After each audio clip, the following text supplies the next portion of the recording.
નમસ્કાર. નવજીવન ટ્રસ્ટ પરિવાર વતી હું કિશન દેસાઈ આપ સર્વનું હાર્દિક સ્વાગત કરું છું. સવાયા ગુજરાતી તરીકે આપણે જેમને ઓળખતા આવ્યા છે એવા કાકા સાહેબ કાલેલકર, એમનો અને નવજીવનનો સંબંધ તો ખૂબ જૂનો. આપ સૌ એ વિશે તો માહિતગાર છો જ. આપણે કાલેલકર ઉત્સવમાં જે આપણે અગાઉ કાર્યક્રમ કર્યો કાલેલકર ઉત્સવ, એમાં એમના જીવનનો આનંદ, રખડવાનો આનંદ, સ્મરણ કથા, હિમાલયનો પ્રવાસ, આ પુસ્તક વિશે આપણે વિગતે વાત કરી. અને આજે આપણે જે પુસ્તકો વિશે વાત કરવાના છે એ છે ધર્મોદય અને બીજું છે મનોમંથન. આ બંને પુસ્તક વિશે વાત કરવા માટે આપણી વચ્ચે ઉપસ્થિત છે, જેમને આ મંચ પરથી તો કોઈ પરિચયની જરૂર જ નથી, એવા શ્રી રામ મોરીને વિનંતી કરું કે આવો મંચ ઉપર પોતાનું સ્થાન ગ્રહણ કરે.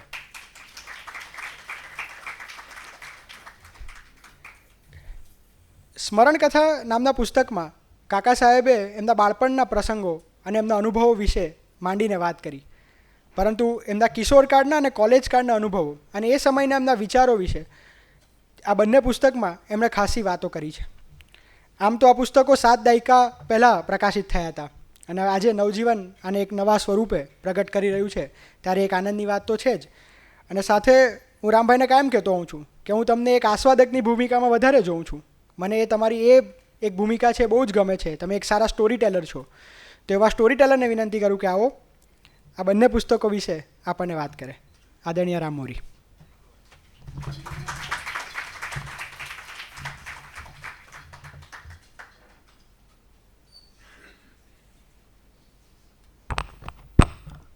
નમસ્કાર. ઘણું સાંભળ્યું હતું નવજીવન ટોક્સ વિશે. છેલ્લા 3.5 વર્ષથી તમારી પ્રવૃત્તિને નિયમિત જોતો આવ્યો છું, એટલે આજે આ મંચ ઉપર વક્તા તરીકે રજૂ થવાનો જરા જુદો આનંદ છે. મહેમાન આવે ત્યારે ઘરના બાળકને કહે ને કે એબીસીડી બોલવા ઊભા થાવ, એટલે આજે હું મારી એબીસીડી ગાવા ઊભો થયો છું. આપણે જે સ્થાન ઉપર ઊભા છીએ, જ્યાં બેઠા છીએ, એ નવજીવન ટ્રસ્ટ યુવાનોને ખાસ રસ પડે એવી વિગતો કે આ જે ભવન છે એ ભવનને હું તો આ છેલ્લા 1 વર્ષથી અમે સતત ગા કરીએ છીએ, ને એ ગાવાનું અમને બહુ ગૌરવ છે કે આ ભવનને 75 વર્ષ 31 ઓક્ટોબરે પૂરા થાય છે. 31 ઓક્ટોબર 1950 સરદાર વલ્લભભાઈ પટેલના એ જન્મદિવસના દિવસે જ આ ભવનનું ઉદ્ઘાટન થયું હતું. અને નવજીવનનો ઇતિહાસ બહુ જ મોટો છે. નવી પેઢીને સમજાવવા માટે કાયમ એમ કહું કે નવજીવન એટલે ગાંધીજીનું સોશિયલ મીડિયા. એનાથી બાપુ સમગ્ર દેશ સાથે ચેટ કરતા, અને એ સંદર્ભ તરત યુવાનોને સમજાય છે કે અચ્છા નવજીવનનું મહત્ત્વ શું છે, નવજીવનનો રોલ શું હતો. પણ આ જ્યારે ગોવર્ધન પર્વત કૃષ્ણ ટચલી આંગળીએ ઉચકે ને ત્યારે ગોવાળિયાઓની જરૂર પડે.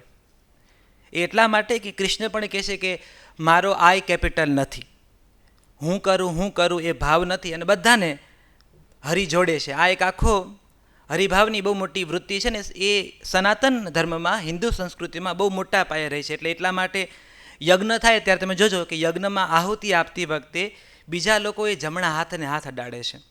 એટલે આપણે માનીએ છીએ કે અમારું પણ આ જે આહુતિ છે, અમારું પણ દેવ પ્રત્યેનું ઋણ છે એ તમારા સુધી પહોંચે. આપણે ત્યાં તીર્થયાત્રાએ લોકો જાય છે ત્યારે સાથે સાગમટા તમે જાઓ છો તો અમારા વતી દર્શન કરી લેજો, આવું એક સામાન્ય ત્યાં આપણે વાક્ય બોલાતું હોય છે. ઘણા પોતાના ઘરના ઘઉં અને ચોખા આપે, માતાજી જાઓ તો ચુંદડી આપે, ઘીની બરણી પણ આપે. હમણાં જ આપણે ત્યાં નવરાત્રિ ગઈને આઠમે બધાએ મોટાભાગના લોકોએ નૈવેદ્ય કર્યા છે. તો આપણે ત્યાં જાઓ છો તો અમારો હોકારો ભણી દેજો. એટલે સમૂહની એક પરંપરા રહી છે, અને નવજીવનની એ સમૂહ પરંપરામાં ગાંધીજીના એ ગોવર્ધન પર્વતમાં અહીંયા હું આ બોલીને બિલકુલ ગાંધીજીને ઈશ્વરત્વની કોઈ કક્ષાએ બેસાડતો નથી. એ બહુ હું સભાનપણે જ બોલી રહ્યો છું કે એ પણ હાડ માંસનો, મુઠ્ઠીભર હાડકાનો એક માણસ હતો. એની પોતાની મર્યાદા હતી, એની પોતાની ખૂબીઓ હતી. એટલે નવજીવને કે ગાંધીને પ્રેમ કરનારાઓ ક્યારે ગાંધીને ઈશ્વર તરીકે નથી ઊભા રાખ્યા. તો એ જે આખું એનું ગોવર્ધન કર્મ હતું, એમાં જે કેટલીક ગોવાળિયાઓની લાકડી હતી, એમાંની એક લાકડી આ દત્તાત્રેય બાલકૃષ્ણ કાલેલકર, જેને આપણે બધા કાકા સાહેબ તરીકે ઓળખીએ છીએ. એ કાકા સાહેબની મારે વાત કરવી છે. સોશિયલ મીડિયાના જમાનામાં એક એવો આપણે તો એવી એક માન્યતા છે કે એવી એક સમજ છે કે નવી પેઢી વાંચતી નથી, નવી પેઢી સુધી આપણું સાહિત્ય પહોંચતું નથી. તો એક તો છે ને જે વડીલો બેઠા છે એના માટે કહું કે સોશિયલ મીડિયામાં એક હેશટેગનું બહુ મહત્ત્વ છે. એક હેશટેગનો સિમ્બોલ આવે છે. પછી એ હેશટેગમાં તમે જે લખી નાખો હેશટેગ નવજીવન, એટલે હું એના ઉપર ખાલી સર્ચ કરું તો નવજીવન હેશટેગ કરીને જેટલે પોસ્ટ મૂકે એ બધી પોસ્ટ આમ આવે. તો એક દિવસ હું 2 વર્ષ પહેલાં, જો કે આ મંચ ઉપર આ વાત હું કરી ચૂક્યો છું, કે હું આવી રીતે હેશટેગ કાકા કાલેલકર કરતો હતો અને મને એકદમ એક 20-22 વર્ષની એક કોલેજની છોકરી એ હિમાલયની ટૂર પ્રવાસ ઉપર ગઈ હતી અને એ છોકરીએ પોસ્ટ મૂકેલી અને એમાં એણે એવું લખેલું, એટલે બરફની વચ્ચે હિમાલયનો પ્રવાસ જે કાકા સાહેબનું પુસ્તક છે એ પુસ્તકનો ફોટો મૂક્યો હતો અને એને હેશટેગ કાકા સાહેબ કાલેલકર, હેશટેગ નવજીવન આવું બધું લખેલું. અને પછી એને કે મેં જ્યારે પહેલી વાર હિમાલયનો પ્રવાસ વાંચ્યું ત્યારે મને એમ થયેલું કે મારે પણ હિમાલય જોવા આવવું છે. અને અહીંયા હિમાલય જોયા પછી મેં જે વાંચ્યો છે એ હિમાલયને કાકાની નજરે મેં જોયેલો. અહીંયા રૂબરૂ જ્યારે જોઈ રહી છું ત્યારે મને આ માણસ વધારે સમજાઈ રહ્યો છે. અને પછી એનું એક હેશટેગ હતું જે મને બહુ જ ગમી, કીધું કાકા ધ કુલ બ્રો. એને એટલી સરળતાથી કાકા ધ કુલ બ્રો એટલે કાકાને વાંચનારી 5મી પેઢી આવી ગઈ છે, હું આમ બિલકુલ ગૌરવપૂર્વક કહી શકું. અને આ 5મી પેઢીનો પ્રતાપ છે કે હિમાલયનો પ્રવાસ ગયા વર્ષે 2024માં એને 100 વર્ષ પૂરા કર્યા પુસ્તકે. 1924માં આ પુસ્તક લખાયું હતું. અને બીજું એક પુસ્તક જેની મારે આમ બહુ ગૌરવથી વાત કરવી પડે પાછી, હિમાલયનો પ્રવાસ. હવે મારે વાત કરી છે સ્મરણ યાત્રા, જેને ગુજરાતી કેટલી મોટી આખી પેઢીઓએ એને પ્રેમ આપ્યો છે આ પુસ્તકને. પાઠ્યપુસ્તકમાં અમે જ્યારે નાના હતા, એટલે હું વાત કરું છું કે 2009માં જેને 10મું ધોરણ પાસ કર્યું છે એવા જે ઉંમરના વિદ્યાર્થી મિત્રો છે એણે 7મા ધોરણમાં આક્કા નામનો પાઠ ભણ્યા છે અને 5મા ધોરણમાં જામફળ ને જલેબી આ નામનો પાઠ ભણ્યા છે. અને પછી પાછો એક બીજો પણ કાદવના ચિત્રો, અને એ 4થા ધોરણમાં એ પાઠ બહુ અઘરો લાગતો અમને, ખૂબ અઘરો લાગતો. અને ગામમાં મોટા થયા નદી કાંઠે તો અમને એવું થતું કે ભાઈ એમાં ભાઈ ટીટોળી પગ મૂક્યા છે કે બગલાએ પગ મૂક્યા છે ને એના નિશાન પડે છે, રોજ જોઈએ છે ઢોર ચારવા જઈએ ત્યારે. ભેંસોને લઈને નદીએ જઈએ પાણી પાવા, એમાં આખો નિબંધ કાં લખી નાખ્યો આ દાદાએ. અને કાકા સાહેબનો ફોટો હંમેશા આપણે જો મોટી દાઢીવાળો એકદમ. અને આપણે હવે આપણી નજરમાં કાકા સાહેબ યુવાન ક્યારે હતા જ નહીં. એનો જન્મ જ એકે હંગલ તરીકે થયો છે. યુવાની જોઈ જ નથી, એ માણસે બાળપણ જોયું જ નથી. કારણ કે આપણી પાસે ફોટો, આપણી પાસે બકર ઠાકોર હંમેશા છંદ શીખ્યા વગર સોનેટ વાંચો છો એવો ચહેરો જ દેખાય તમને બકર ઠાકોરનો, કારણ કે એ ચિત્ર આપણી સામે બાળપણથી મૂકવામાં આવ્યું છે. તો આ કાકા સાહેબને જ્યારે આક્કામાં પહેલી વાર અમે જ્યારે જાણ્યા કે એક એવો દત્તુ, જેને બધા દત્તુ કહેતા બાળપણમાં, અને હવે આપણે ત્યાં પેલી કુટુંબ વ્યવસ્થા એવી હતી કે ઘરના 5, 6, 7, 8 બાળકો તો હોય જ, એમાં કોઈ મોટી વાત નહીં. અને મોટી બેન પરણતી હોય ત્યારે નાનો ભાઈ ઘોડિયામાં હોય તો પણ નવાય નહીં. આ આપણી કુટુંબ વ્યવસ્થા હતી જ. એનામાં તો લોકગીતો પણ આપણા બન્યા છે. એટલે જ્યારે દત્તુ જન્મ્યો, દત્તુ મોટો થયો, દત્તુ જ્યારે ઘોડિયામાં હતો ત્યારે આક્કા મોટી બેન પરણીને સાસરે વહી ગયેલી એ મોટી બેન જ્યારે મળવા આવી છે ત્યારે આ થોડો સમજણો થયો છે. અને એ લખે છે સ્મરણ યાત્રામાં કે અચાનક એમ કે ઘોડાગાડીમાંથી ઉતરી અને સીધી ફળિયામાં આવી ગઈ, અધિકારપૂર્વક એવી રીતે આંગણામાં આવી જાણે આ જ ઘરમાં રહેતી હોય. એને ખબર જ નથી કે આ એની બેન છે. અને કે આવી તો ખરી, પણ એવું એને શું તીર માર્યું કે ઘરમાં બધાની પ્રિય થઈ ગઈ. કે એની સાથે બાબા અણણા જે રીતે વાત કરે છે, બાબા જે રીતે વાત કરે છે, આઈ બાળકને સૌથી વધુ તો માં વેચવી બહુ અઘરી પડતી હોય છે. જે બાળક એક બહુ સુંદર મેં વાંચેલી વાત, ઉમાશંકર જોશીએ એક જગ્યાએ નોંધી છે આ વાત, અને બહુ સુંદર એને ભાડીલાલ ડગલીએ પણ આને બહુ ભાવનાત્મક રીતે મૂકી છે કે માને દૂધ આવતું ક્યારે બંધ થાય. તો વાડીલાલ ડગલી અને ઉમાશંકર જોશી એક સેમ પેજ ઉપર આવીને એમ કહે છે કે જ્યારે બાળકને ખબર પડે કે જેને હું ધાવું છું એ માત્ર મારી પોતાની એકલાની નથી, એ કોઈકની પત્ની પણ છે, એ કોઈની પુત્રવધુ પણ છે, એ કોઈની કાકી પણ છે, કોઈની ભાભી પણ છે. એ ક્ષણે બાળકની મમતા વહેંચાવા મળે છે એટલે માને દૂધ ધીમે ધીમે બંધ થાય છે. હવે આને તમે મેડિકલ સાયન્સ સાથે જોડો, તમે કોઈ પણ સાથે જોડો, આ વાત દત્તુને લાગે છે કે મારી આઈ તો જમાડતી વખતે એને વધારે દૂધ આપે છે. પાછી આઈ આકાને પૂછે છે. આ આક્કાની વાત એટલે કરવી છે કારણ કે આજે મારે 2 પુસ્તકની જે વાત કરી છે એમાં આક્કા પાછી આવે છે. તો ત્યારે એક મને પ્રશ્ન થયેલો કે આ આક્કા મૃત્યુ પામે છે, એમાં એને લખ્યું છે સ્મરણ યાત્રામાં. અને તમે જુઓ 1980-70 આ સ્પેસિફિક સમયગાળો તમને કહું છું, 1970 અને 80માં જે લેખકોએ બાળપણ વિતાવ્યા છે એના સ્મરણ યાત્રામાં મોટાભાગની એની મમ્મીઓ, મોટી મમ્મીઓ, કાકીઓ, બહેનો, ભાભીઓ ડિલિવરીમાં મૃત્યુ પામી છે. આ એક કોમન, તમે સરાસરી જેટલા પણ તમે અમાસના તારા હોય કે તમે સ્મરણ યાત્રા હોય, કોઈ પણ લેખકોની બાયોગ્રાફી તમે જુઓ તો એ ડિલિવરી એક બીજો જન્મ સ્ત્રીનો કેમ કહેવાતો એવું હવે આપણને સમજાય છે. તો એ આકા બહુ મોટો તાવ આવ્યો છે ને પછી મૃત્યુ પામે છે, અને એ પ્રસંગ પણ બહુ કરુણ રીતે કાકા સાહેબે એ નિબંધમાં લખ્યો છે. પણ મને પ્રશ્ન કાયમ થતો કે આકા મૃત્યુ પામી ગુજરી ગઈ ને પછી આ એ બહુ જ રડે છે, અને દત્તુ નાનકડો પોતાની માને રડતા જુએ છે. મૃત્યુ છે ને એ આપણે ત્યાં 12 દિવસની 8 દિવસની જે પરંપરાઓ છે, 10 દિવસની પરંપરાઓ છે, એ એટલા માટે પણ છે કે સાગમટે બેસીને દુઃખને ગાળવાની વાત છે. પણ ઘરમાં એક સ્વજન એવું હોય કે મૃત્યુ પામ્યા પછી બધા લોકોમાં એકની આંખોમાં સતત જીવતું હોય છે. એની ગેરહાજરી, એનો અભાવ એ માણસની આંખોમાં સતત તકતકતો હોય છે, અને દત્તુએ એ અભાવ પોતાની આઈની આંખોમાં જોયો છે. તો જ્યારે હું ધર્મોદય વાંચતો હતો પુસ્તક, હું જ્યારે મનોમંથન વાંચતો હતો ત્યારે કાકા સાહેબે એમાં એ વાત લખી છે. એટલે લેખક તરીકે એટલા જાગૃત હતા કે એને જ્યારે સ્મરણયાત્રા પુસ્તક લખ્યું, એને ખબર હશે કે આને વાંચનારો મોટા ભાગનો જે વર્ગ છે ને એ બાળકો હશે, કિશોરો હશે. તો એને જે સાસરિયામાં જે તકલીફ આકાને પડે છે એ વાતોને સ્મરણયાત્રામાં ન લખી. આ મને એવું લાગે છે કે આ એને કદાચ સમજી વિચારીને એ વાતને ત્યાં એને ગાળી હશે.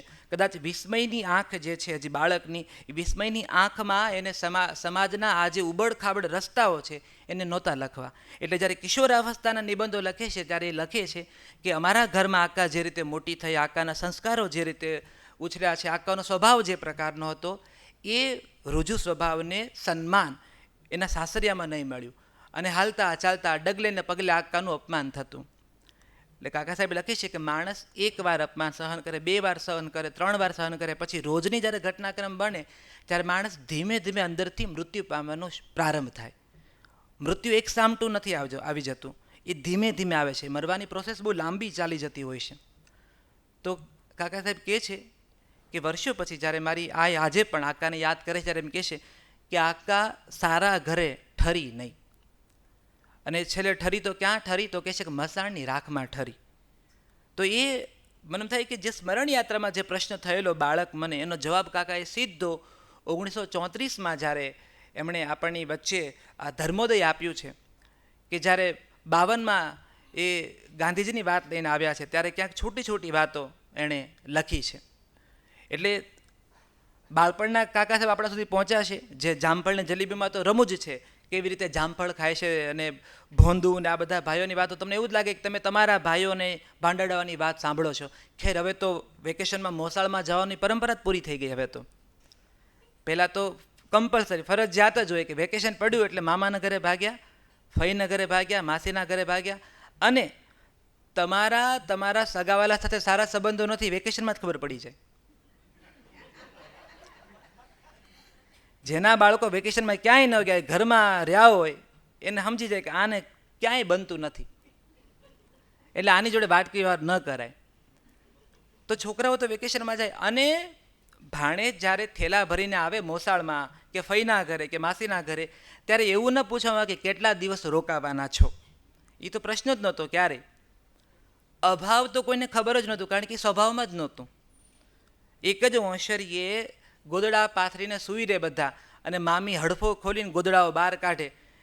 એક ગોદડામાં જેમાં 2 લોકો સૂઈ શકે એમાં 4 સૂતા હોય, અને પછી શિયાળાની રાતમાં કવાયત ચાલે શરીર ઢાંકવાની, સામ સામા ગોદડા ખેંચતા હોય, અને ઉનાળાની રાતમાં અડધી રાતે તરસ લાગે પણ ઊભા થઈને પાણીયારે પહોંચવાની આળસ. આ બધું આ ધર્મોદયમાં લખાયેલું છે. હું આ બિલકુલ વિષયાંતરની વાત નથી કરતો. ત્યારે પાણી પીવું હોય એટલે બાળક મામીને કે ફઈને કે તરસ લાગી છે, અને પછી એ હવે આ 10-12ના ઘેરામાંથી કોને તરસ લાગી છે અંધારામાંથી મામીએ શોધવાનું છે. એટલે પાણીનો લોટો ભરી મામી એક ઓશી કે પૂછે કોને તરસ લાગી, કોને તરસ લાગી. જેને તરસ લાગી પાછો સૂઈ ગયો હોય. એવા સદભાગી વેકેશન એક આખી પેઢીએ જોયા છે. હવે તો આપણે ડસ્ટની એલર્જી છે, એટમોસ્ફિયર બદલાયો એવું છે, અમે લોકો એને લાવડીની કેળા અને સફરજન નથી ખાવા દેતા, એ વાળું. બાજરો નળે છે, બાજરો નથી ખાવા દેતા, ગરમ પડે છે.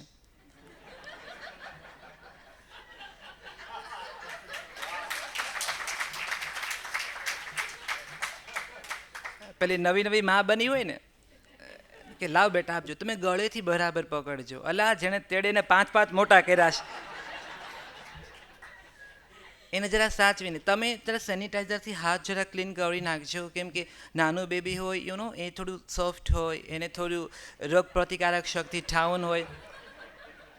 એ લોકોને નહીં સમજાય સ્મરણ યાત્રાને ધર્મોદય, એનું મનોમંથન જ ચાલે છે. તો કાકા સાહેબે આ બધી વાતો કે કેવા પરિવારો હતા, સંયુક્ત પરિવારનો રસ કેવો હતો, એ ઝીણી ઝીણી વાતો લખી છે કે તમને વાંચીને રિલેટ કરી શકો કે હા આ બાળપણ અમે જોયું છે, અમે આ મામીઓને ઓળખીએ છીએ, અમે આ ફઈઓને ઓળખીએ છીએ. ને બાળકની પ્રકૃતિ છે ને, બાળકની પ્રકૃતિમાં ઈશ્વરે આંખમાં વિસ્મય તો આપ્યું છે, પણ યાદશક્તિનો પટારો બહુ મોટો આપ્યો છે. અને બાળક છે ને એ સુગંધથી યાદ રાખે છે, ગંધથી. બાળક રંગોથી યાદ રાખે છે, બાળક આકારોથી, બાળક અવાજથી કશું યાદ નથી રાખતું. 5 વર્ષનું બાળક, 7 વર્ષનું બાળક. એટલે અમે જ્યારે હું હોસ્ટેલમાં ભણતો, કાકા સાહેબ પણ હોસ્ટેલમાં ગયા છે, એને હોસ્ટેલની વાતો બહુ અદ્ભુત રીતે લખી છે. ત્યારે હોસ્ટેલમાં એક મારું કોમન ઓબ્ઝર્વેશન એ હતું કે 10માંથી 8 બાળકો એવા હોય જેના ગોદડા એની મમ્મી તો અહીંયા અમે તો બા જ કહેતા, એની બાની સાડીઓના ગોદડા હોય 10માંથી 8. કેમ તો કે એ સાડીની હૂંફ ને ગંધથી જ ઊંઘ આવે. તો આ એક. પછી ચપ્પલ, એવા કેટલાય બાળકો હતા જે એના બાપાના ચપ્પલ લઈને આવતા, ઘસાયેલા હોય તો એ બાપાના ચપ્પલ. એટલે અમુક એનો શર્ટ એવો હોય કે જે પપ્પાનું શર્ટ લઈને આવ્યા હોય. આ છે ને કનેક્શન છે ગંધના, એ સુગંધ તમારા મનમાં રહી જાય. હેડ એન્ડ શોલ્ડર શેમ્પૂની સ્મેલ આજે પણ આવે એટલે હું સીધો 2007માં મારી હોસ્ટેલમાં જતો રહું, કારણ કે હું વોશરૂમમાં એન્ટર થયો એટલે બધા હેડ એન્ડ શોલ્ડરની સ્મેલ જ આવતી હોય ચારે બાજુથી. એ ગંધ રહી ગઈ મારા મનમાં. આજે પણ વરસાદ આવે અને ભીની માટી થાય એટલે મને એકદમ યાદ આવે કે હું પેલું બીજું ભણું છું અને મોઢામાં અંગૂઠો નાખીને ઓસરીએ બેઠો છું, અને મારા બા એવું દાદીમાં મને એવું કહે છે કે આ ગળગડાટી એટલે થાય છે કેમ કે હનુમાન અને ભીમ બે ગેડી દડો રમે છે. પણ પેલી ગંધ સાથે વાત મનમાં રહી ગઈ છે, પેલી સ્પર્શ સાથે વાત મનમાં રહી ગઈ છે. બહાર રહેતા હો તમે વર્ષોથી, અને ખાસ તો આમાં દીકરીઓ પણ વધારે રિલેટ કરશે, હોસ્ટેલમાં બહાર રહીને ભણતા છોકરાઓ તો રિલેટ કરે. તમને અચાનક ખબર પડે છે કે તમારા મા બાપ વૃદ્ધ થઈ ગયા છે.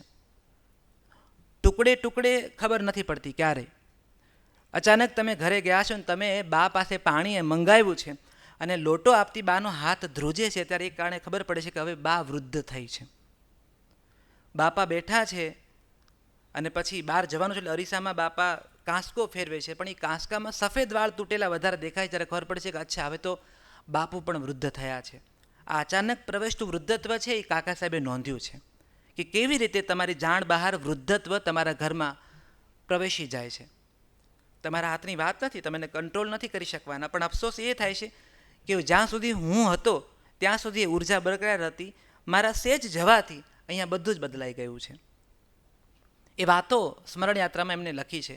પણ પછી એમાં તો બાળક છે જેની આંખોમાં વિસ્મય છે, પણ હવે વિસ્મયની સાથે વિસંવાદ આવવાનો છે, વિટંબણાઓ આવવાની છે, વિદ્રોહ આવવાનો છે, અને એ ઉંમર છે કિશોરાવસ્થા. ત્યારે કિશોરાવસ્થા વિશેની વાતો કાકા સાહેબે સૌથી પહેલાં નવજીવનનું જ સામયિક હતું હરિજન બંધુ. એ હરિજન બંધુમાં હરિજનમાં એને લખવાનું શરૂ કર્યું. 4 પ્રકરણો લખ્યા કાકા સાહેબે, અને પછી એને અચાનક વિચાર આવ્યો કે હું આ જે લખું છું ને એ આ સામયિકને અનુરૂપ નથી, કારણ કે મૂળ ગાંધીજીનો જે અસ્પૃશ્યતાનો મુદ્દો હતો, કે મૂળ જે વાત હતી બાપુની, જે હરિજન બંધુ કે હરિજન સેવક સંઘ આખી જે પરંપરા શરૂઆત કરવાનો, તો એ 4 પ્રકરણે કાકા સાહેબ અટકી ગયા. પછી છેક વર્ષ 1952માં એને ધર્મોદય પૂરું કર્યું. બહુ જ નાનકડું પુસ્તક છે એકદમ. તમે આ જુઓ છો 1952માં, એટલે આજથી 7 દાયકા પહેલાં, 70 વર્ષ પહેલાં આ પુસ્તકની એક સાથે એ વખતે 3000 નકલો છપાઈ હતી. સંજોગવશાત કાળક્રમે આ પુસ્તક એ નકલો ખપી ગઈ, પછી ક્યાંય ઉપલબ્ધ નહોતું. તો આ નવા રૂપરંગ સાથે આ પુસ્તક આવ્યું છે, પણ નામ છે ધર્મોદય. એટલે મને હંમેશા એમ થાય કે એક મારું દર્શકનું પુસ્તક છે સત્યનારાયણની સાક્ષીએ. એટલે હું કહું કે વાચકને પહેલાં આપણે કે નેવર જજ બુક બાય કવર, પણ વી ઓલ ડુ. આપણે હંમેશા પુસ્તકને જજ કરીએ છીએ. તો આ સત્યનારાયણની સાક્ષીએ તમને એવું લાગે કઠિયારો હશે, વાણીઓ હશે, લીલાવતી, અને એ લોકો વાણ લઈને જતા હશે. પણ એ સત્યનારાયણની સાક્ષીએ તો ગાંધીજી ઉપર આખી વાત એમણે લખી છે. એમાં ધર્મોદય છે ને, એમાં કાકા સાહેબ કોઈ ધર્મની વાત નથી કરતા, એ મનુષ્યના ધર્મની વાત કરે છે. ધર્મનો અર્થ શું છે? ગીતામાં જે વાત કીધી છે એ જ કાકા સાહેબ બરાબર ઝીલે છે, કે જેને ધારણ કરો છો એ ધર્મ છે. જેમાં તમે જીવન શ્રેષ્ઠ રીતે કેવી રીતે જીવી શકો એના તમને ઉત્તમ ઉદાહરણો પૂરા પાડે એ ધર્મ છે. કાકા સાહેબ કહે છે કે ધર્મને કોઈ રંગ નથી. જો આ 2025માં આ વાક્ય બહુ જ વિવાદાસ્પદ છે. ધર્મને કોઈ રંગ નથી, ધર્મને કોઈ રૂપ નથી, ધર્મનો પોતાનો કોઈક અવાજ નથી. ધર્મની એક શક્તિ છે જે માણસને ટકાવે છે. આથી 100 વર્ષ પહેલાં લખી ગયેલા દત્તાત્રેય બાલકૃષ્ણ કાલેલકરના શબ્દો છે. તો આ પુસ્તકમાં શું છે? તો એણે વાત કરી કેવી રીતે એનામાં ધર્મનો ઉદય થયો. તો જેમ મેં વાત કરી એમ કે મૂળે તો આ 1885માં એનો જન્મ, મહારાષ્ટ્રનો સતારા. અને આમ તો છે ને કાકા સાહેબ બહુ જ ફર્યા છે, ખૂબ એને પ્રવાસ કર્યો છે. પણ એ એની પ્રકૃતિ એટલા માટે હતી કે જન્મથી જ પિતાજી મૂળ કારકુન, એટલે પિતાની નોકરી ફરતી હતી, એટલે આને પણ સતારા ને સાંગલી ને સાવંતવાડી ને બધી જગ્યાએ ફરતા જ રહ્યા છે. એટલે ક્યાંય સ્થિર બાળપણ એને નથી જોયું. એ ભમતા રહેવું એ એની પ્રકૃતિ પણ હતી અને એની નિયતિ પણ હતી. તો સતારામાં જન્મ થયો છે. કાલેલકર આપણે કહીએ છીએ, પણ આ વાત સીધી આપણે બોટાદકર પાસે જાય છે કે એની મૂળ અટક તો રાજાધ્યક્ષ હતી, પણ મૂળ એ સાવંતવાડી પાસે કાલેલી નામનું ગામ, અને કાલેલી ગામના વતની હતા. એટલે કાલેલી ગામ પરથી એમની અટક થઈ કાલેલકર. જેમ બોટાદના હોવાથી કવિ બોટાદકર કહેવાયા એમ, જેમ ત્રાપજના હોવાથી નાટ્યકાર ત્રાપજકર કહેવાયા એમ. તો કાલેલકર એમને ગામ પાસેથી મળેલી આ અટક છે. મોટો આમ સાગમટો કહેવાય ને, જાન મોટી ભેગી થાય એવડો મોટો પરિવાર. 5 ભાઈઓ મોટા, 2 બહેનો, આજી એટલે દાદીમાં ખરા. અને એને બિલકુલ શબ્દ ચોર્યા વગર ધર્મોદયમાં લખ્યું છે. અને આ કદાચ ગાંધી યુગની કે ગાંધી સાહિત્યની એક અસર હશે કે શબ્દ ચોર્યા વગર આ પેઢીના સર્જકોએ લખ્યું છે. એને પોતાના સ્મરણોમાં હંમેશા માતા પિતાને હરિશ્ચંદ્ર તારામતી નથી બતાવ્યા. એમને એની જે ભૂલો છે એ સોનાને લાગે ક્યાંથી કાટ, પણ એ કાટ લાગ્યો છે તો એ કાટની વાત પણ કાલેલકરે લખી છે શબ્દ ચોર્યા વગર. તો એ લખે છે કે મારું આ જે ઉછેર છે આવડા મોટા પરિવારમાં, કળશી કુટુંબ એવો સૌરાષ્ટ્રનો શબ્દ છે કે કળશી કુટુંબ, આવડા મોટો આ પરિવાર. અને બાપુજી નોકરી કરે છે, પણ બાપુજી ઘરે આવીને ચૂપ રહે છે. કેમ? તો કે આખો દિવસ બાપુને લખતા વાંચતા આવડે છે, અંગ્રેજી પણ થોડું જાણે છે, ટાઈપિસ્ટ તરીકે કામ કરે છે, સરસ નોકરી છે એની. તો મૂળે બાપુજી પહેલાં તો લશ્કરીમાં સેનામાં કામ કરતા હતા. લશ્કરના એક વડાએ કીધું કે ભાઈ તમારા અક્ષર બહુ સરસ છે, મારી દીકરીને આ સુંદર અક્ષર શીખવાડો તો હું તમને જરા બઢતી આપું. તો બાપુજીએ પેલી ઘણી મહેનત કરી અને એ જે લશ્કરી વડાની દીકરીને સારા અક્ષર કરતા શીખવાડ્યા. એના બદલામાં પહેલાં કીધું કે હવે તમને આમાંથી હું બરકત કરું છું, કારણ કે આમાંથી ઉપર નહીં જઈ શકો, દેશ ગુલામ હતો. એટલે ઉપર તો બેઠા છે એ ગોરાઓ જ બેઠા છે, એટલે હું તમને જગ્યા બદલી આપું. એટલે એને ટેબલ વર્ક, ઓફિસ વર્ક મળે એમાં શિફ્ટ કર્યા છે. અને પછી આ એમની હેડ ક્લાર્કની, કારકુનની એ નોકરી એમની ચાલતી રહી છે. તો આખો દિવસ પિતાજી કામ કરે છે અને સાંજે ઘરે આવે છે. અને જ્યારે પણ ઘરે આવે છે ત્યારે પહેલાં આજી આવે, કમરથી ઝૂકેલા દાદી. એ આજી આવીને કહેશે કે તારી વહુએ આજે આમ કર્યું, તારી વહુએ આજે આમ કર્યું, એણે મને ખાવા ન દીધું, એણે મને આમ ન કર્યું. આજીનો રાઉન્ડ પૂરો થાય એટલે પછી આય આવે, તમને કહી દઉં છું આ તમારી માં છે ને એને કહેજો મારી માં ના બને. અને કાલેલકર બેઠા બેઠા જોવા કરશે આ બધું. તમારી માં જીવ ખાઈ ગઈ છે મારો, કમરથી ઝૂકી ગયા છે પણ ઈચ્છાઓ હજી ઝૂકી નથી એની, કડ વળી ગઈ કડ, સમજતા નથી ડોશીને. મંદિરમાં જવું છે, કાચું પાકું દઈ દે છે મારી પીઠ પાછળ. આ 4 છેડા ભેગા કરતા મને મોઢે ફીણ આવી જાય છે. આ કેટલી પરજા છે, આ છોડીઓને પવણાવવાની છે, વહુઓ લાવવાની છે, તમારી કારકુની નોકરી, તમે કંઈ ભેગું કર્યું નથી. અને આ ડોશી મારી પીઠ પાછળ મંદિરમાં ચોખા આપી આવે છે, ઘઉં આપી આવે છે, ખાંડ આપી આવે છે, ગોળ આપી આવે છે, અહીં કંઈ કુબેરના ભંડાર ભર્યા છે. બાપુજી પગ ધોવે ચૂપચાપ. પછી બાનો રાઉન્ડ પૂરો થાય એટલે આઈ જતી રહે. પછી બાપુજી પેલા 5 બાળકો સામે જોયું, કોઈને કંઈ કહેવાનું છે એમ. પછી બધા જમવા બેસે. એટલે જમવા બેસે જ્યારે આજી જે દાદી એને જમવાનું હોય જ નહીં. કેમ? તો કાલેલકર લખે છે કે બધાની રસોઈ બને પછી આજી એમ કે મારું નહીં બનાવતા. કેમ કે આજીને આઈના હાથનું ખાવું ન હોય. અને પછી રસોઈ બની ગઈ પછી આજી કેળથી ઝૂકેલા આજી મને બિલકુલ રેની ફિલ્મના પેલા પાથેર પાંચાલીના માજી ડોશી તમને યાદ આવે એ ધીમે ધીમે આવે અને પછી આજી રાંધણિયામાં પોતાની થાલીપીઠ બનાવે, મરાઠી પેલી વાનગી. અને કાલેલકર લખે છે કે આજીની ટચલી આંગળીનું ઓપરેશન થયેલું એટલે એ આંગળી વાંકી રહેતી, એટલે પછી વાંકી આંગળી થાલીપીઠ બનાવે ને તો એ જે ગોળ પટ્ટો બને એમાં એક પટ્ટો વળેલો જ રહેતો કાયમ.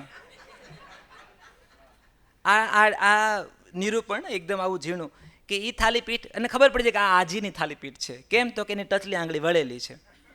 અને પછી બધા જતા રહે એટલે આજી આમ પેલી નવારી ઓઢીને પછી આમ એકલા એકલા ખાય.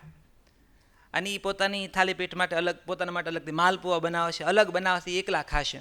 એટલે બાપુજી કે બધા જમવા બેસો, આજી કેમ નથી એવો પ્રશ્ન પૂછવાનો જ નહીં ક્યારેય, બધા ચૂપચાપ જમી લે. એટલે કાકા સાહેબ કહે છે હું બહુ જલ્દી સમજી ગયો હતો કે સુખી સંપન્ન ગૃહસ્થ જીવનનું જે ચાવી છે એ મૌન છે, એ બાપુજીએ મને શીખવ્યું. અને પછી ત્યાં અટકતા નથી હજી. એ કહે છે કે આ બધી માથાકૂટો થાય પછી આજીને એવું જ લાગે કે મારું કોઈ નથી.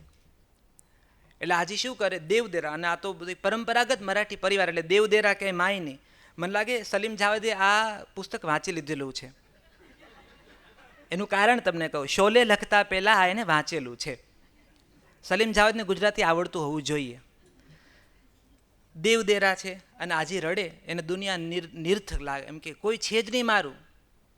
એટલે એ રડતા રડતા મંદિર પાસે આવે બપોરે અને સૂતેલા દેવને ઘંટડી વાગીને જગાડે, ધરાર જગાડે બધાને. પડદો હટાવે, દીવો કરે અને પછી ઝૂકે આજી. અને પાછી આજી રડતા રડતા દેવને એમ કે દેવ મને લઈ લે, દેવ મને લઈ લે, મારું અહીંયા કોઈ નથી દેવ. અને દેવ એને સાંભળે. આ 7 વર્ષના દત્તુને શું ટીખળ સૂજી?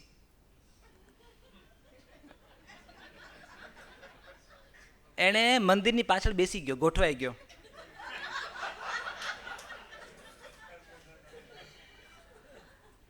અને આજીબાઈ રડે છે, દેવ માધા દેવ માધા દેવ. અને ત્યાંથી પહેલા કીધું બોલો આજી.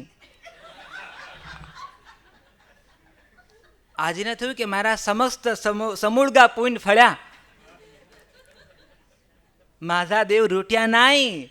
તો પછી કહે છે કે દેવ મને બહુ દુઃખ આપે છે. આજી હું તારું દુઃખ જોઉં છું. આજી વધારે રડે, દેવ મારી વહુને સદબુદ્ધિ આપો. આજી તું ચિંતા ના કરીશ. અને આજી રાજીના રેડ. આ 7 વર્ષનો દત્તુ દોડતો પોતાની માને કહેવા ગયો. એની માને કહે છે આઈ આઈ, મેં શું કર્યું ખબર છે? મેં આવું કર્યું. તો પહેલાં તો આઈ હસી, પેટ પકડીને હસી. પછી અચાનક આઈ ઊભી રહી ગઈ. પછી ધબ્બો માર્યો. અને ધબ્બો મારીને કહે છે કે દાત્યા બીજી ફેર આવું કરતો નહીં. પછી ફરી આઈ હસે જોર જોરથી. એને મજા તો આવી જ ગઈ, હા એકદમ મજા તો આવી જ ગઈ. પછી તોય કહે છે આવું બીજી વાર કરતો નહીં. અંતર બાબાને તો કહેતો જ નહીં, નકર ઠમઠોરી નાખશે. પણ કાલેલકર લખે છે કે મારી આજી, મારી દાદી માટે મને ક્યારેય પ્રેમ ન થયો. એનું કારણ એ લખે છે કે મારી આઈને મેં હંમેશા દાદીની વિરુદ્ધ બોલતા સાંભળ્યા છે.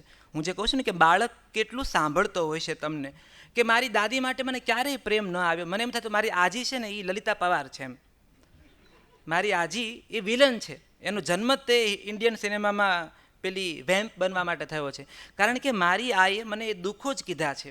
એટલે બાળક વારસામાં અભાવને કેવી રીતે સ્વભાવમાં લાવતું હોય એનું એક ઉદાહરણ ધર્મોદયમાં મૂકીને કાકા સાહેબ કદાચ એવું કહેવા માગે છે કે તમે જો તમારા અણસમજુ બાળકો સાથે વાત કરતા હોય વડીલોની ભૂલોની તો જરા ચેતજો.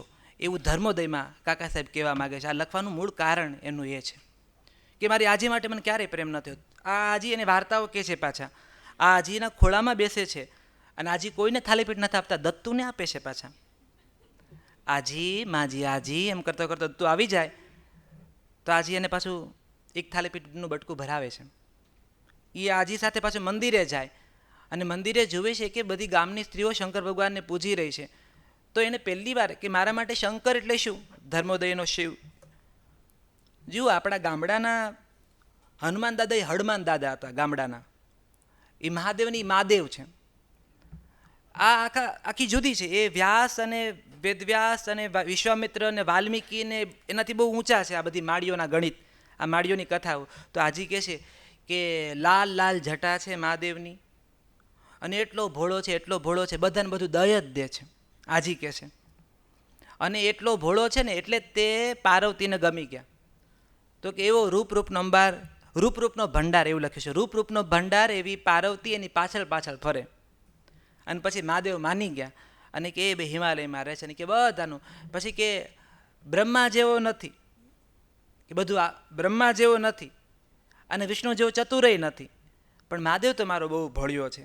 અને આ સમજે છે કે મહાદેવને આ રીતે પૂજવાના છે. પણ મહાદેવને પૂજવામાં કાલેલકર લખે છે કે અમને સૂંઠ અને ગોળ આપતા ત્યાં મહારાષ્ટ્રમાં પ્રસાદી માટે. અને એવું કહેતા કે પ્રસાદીના કે થાળ ન હોય, પ્રસાદી ચપટી જ હોય. તો આજી એટલું જ આપે. એટલે મને બાળ તરીકે વિચાર થયો કે આટલું કેમ, વધારે કેમ નહીં. તો એક દિવસ એની હિંમત કરીને બોકડો ભર્યો, સૂંઠનો બોકડો ભર્યો. તો મારે તમને એ કહેવાની જરૂર છે જ નહીં. અને કાકા સાહેબ કહે છે ત્યારથી મને સમજાણું કે પ્રસાદના થાળ ન હોય, હરિકૃપા હોય કે પ્રસાદ જેટલું તમારા નસીબમાં હોય એટલું જ લેવાય. એ પણ એને ધર્મોદયનો ભાગ એને ગણાવ્યો છે. તો પિતા નોકરી કરે છે, માં એ કહે છે કે મારી માં સંસ્કૃત નથી ભણી, મારી માં મરાઠી નથી ભણી, અભણ છે મારી માં. પણ મારી માં એવું કહેતી કે દત્તુ, મારો ધર્મ એટલો જ છે કે મારી પ્રજા ભૂખી ન રહે, મારો વર રાજી રહે, ગમે એવી છે તો એ સાસુ છે મારી એટલે એની દવા કરું, ઘર સાચવીને બેસી રહું, આ મારો ધર્મ છે. એટલે દત્તુ એમ કહેતો કે મને એમ થતું કે આ કયા ધર્મની વાત કરી. તો વર્ષો પછી જ્યારે દત્તુ અનસૂયા અને સીતાનો સંવાદ સાંભળે છે, જ્યારે પોતે દત્તાત્રેય બાલકૃષ્ણ કાલેલકર બનીને, ત્યારે એને સમજાય છે કે અનસૂયા જે ધર્મની વાત કરતી હતી એ ધર્મની વાત અને પેલી સતારામાં બેઠેલી અભણ આઈની વાત એ કેટલી આમ વચ્ચે આવીને ઊભી રહેશે. કે મારો ધર્મ તો આ છે, હું એટલું સમજું છું કે મારો સંસાર સુખી ને હું સુખી. અને મેં જે વાત કરી કે સોનાને લાગે ક્યાંથી કાટ, આ દત્તુ આટા મારતો હોય છે ઘરમાં, અને એમાં 7 વર્ષના દત્તુના હાથમાં એક સોનાની કંઠી આવે છે. અને એ કે આઈ આ સોનાની કંઠી, એટલે આઈ તરત ખેંચી લે છે ને હાથમાંથી, અને કે આ તને ક્યાંથી મળી? તો કે આ એક પટારા નીચે હતી. અને તાત્કાલિક આઈ છે એ હડફામાં સંતાડી દેશે. અને પેલા દત્તુને સવાલ થાય છે કે આઈ આ કેમ તમે સંતાડી દીધી? તો કંઠી જ હતી ને સોનાની, જે મહારાષ્ટ્રમાં પહેરે છે. એટલે આઈ કહે છે કે આ કંઠી નથી, આ તારા બાબાની ભૂલ છે. 7 વર્ષનું બાળક એની આઈ એને કહી રહી છે કે અહીંયા બેસ. અને પછી એની આઈ કહે છે કે તારા બાબા નોકરી કરતા હતા, નવા નવા ક્લાર્ક બન્યા, અને ક્લાર્કમાં એની ઓફિસમાં એક માણસ હતો, એણે એવું કીધું કે કાલેલકર અહીંયા તો લાંચ ન લો તો કામ ન થાય. એટલે કે તારા બાબા અડગ રહ્યા કે ભાઈ એ તો મને નહીં ફાવે. તો કે ટેબલ નીચેથી લઈ લેવાનું, કોઈને ખબર ન પડે. પણ એ કીધું કે ના ના, એ મારાથી તો નહીં થાય. તો કે સતત રોજ આ સંવાદ ચાલતો, રોજ જે પેલો માણસ તારા બાબાને સમજાવતો કે તમારે કશું જ લેવાનું નથી, તમારા વતી હું લઈ લઈશ અને પછી હું તમારા ઘરે પહોંચાડી દઈશ, તમારે ખાલી સહી કરી દેવાની, તમારે ખાલી એટલું જ કામ કરવાનું, હું જે ફાઇલ લઈને આવું એ ફાઇલમાં સહી કરી દેવાની, બાકી તમે છૂટ્યા. બાબા માનતા નથી. થોડો સમય સતત આવું ચાલ્યું. અને એક સમયે પેલા માણસે એને પૂછ્યા વગર એક બહુ મોટી ફાઇલ અપૂરું કરાવીને પછી એને કીધું કે આમાં સહી કરો. અને ઘરમાં એ વખતે પૈસાની કંઈક માથાકૂટ ચાલતી હતી. તો લખે છે કે બાબાએ ગળી ગયા. એ એક કુણી ક્ષણ હતી જેમાં બાબા લસરી ગયા અને બાબાએ એ લાંચના પૈસા લીધા. પછી લાંચના પૈસા ઘરે તો આવ્યા, પણ એને ઊંઘ ના આવે. એ માણસને આ રોજે ખોટું કરતો હોય એને ઊંઘની ગોળીઓય જરૂર ન પડે, પણ ક્યારેક ખોટું કર્યો હોય ને એને પડખા બહુ ઘસવા પડે. એટલે બાબા સૂઈ નથી શકતા, પૈસા ઘરમાં પડ્યા છે. અને એવા સમયે એક સોની આવ્યો છે કંઠીઓ વેચવા માટે, સોનાનું. અને આને જોયું કે આ ઘરમાં પૈસા પડ્યા છે ને, એ વખતે પણ ગોલ્ડ ઇન્વેસ્ટમેન્ટની સેન્સ હતી કે સોનું લઈ લો.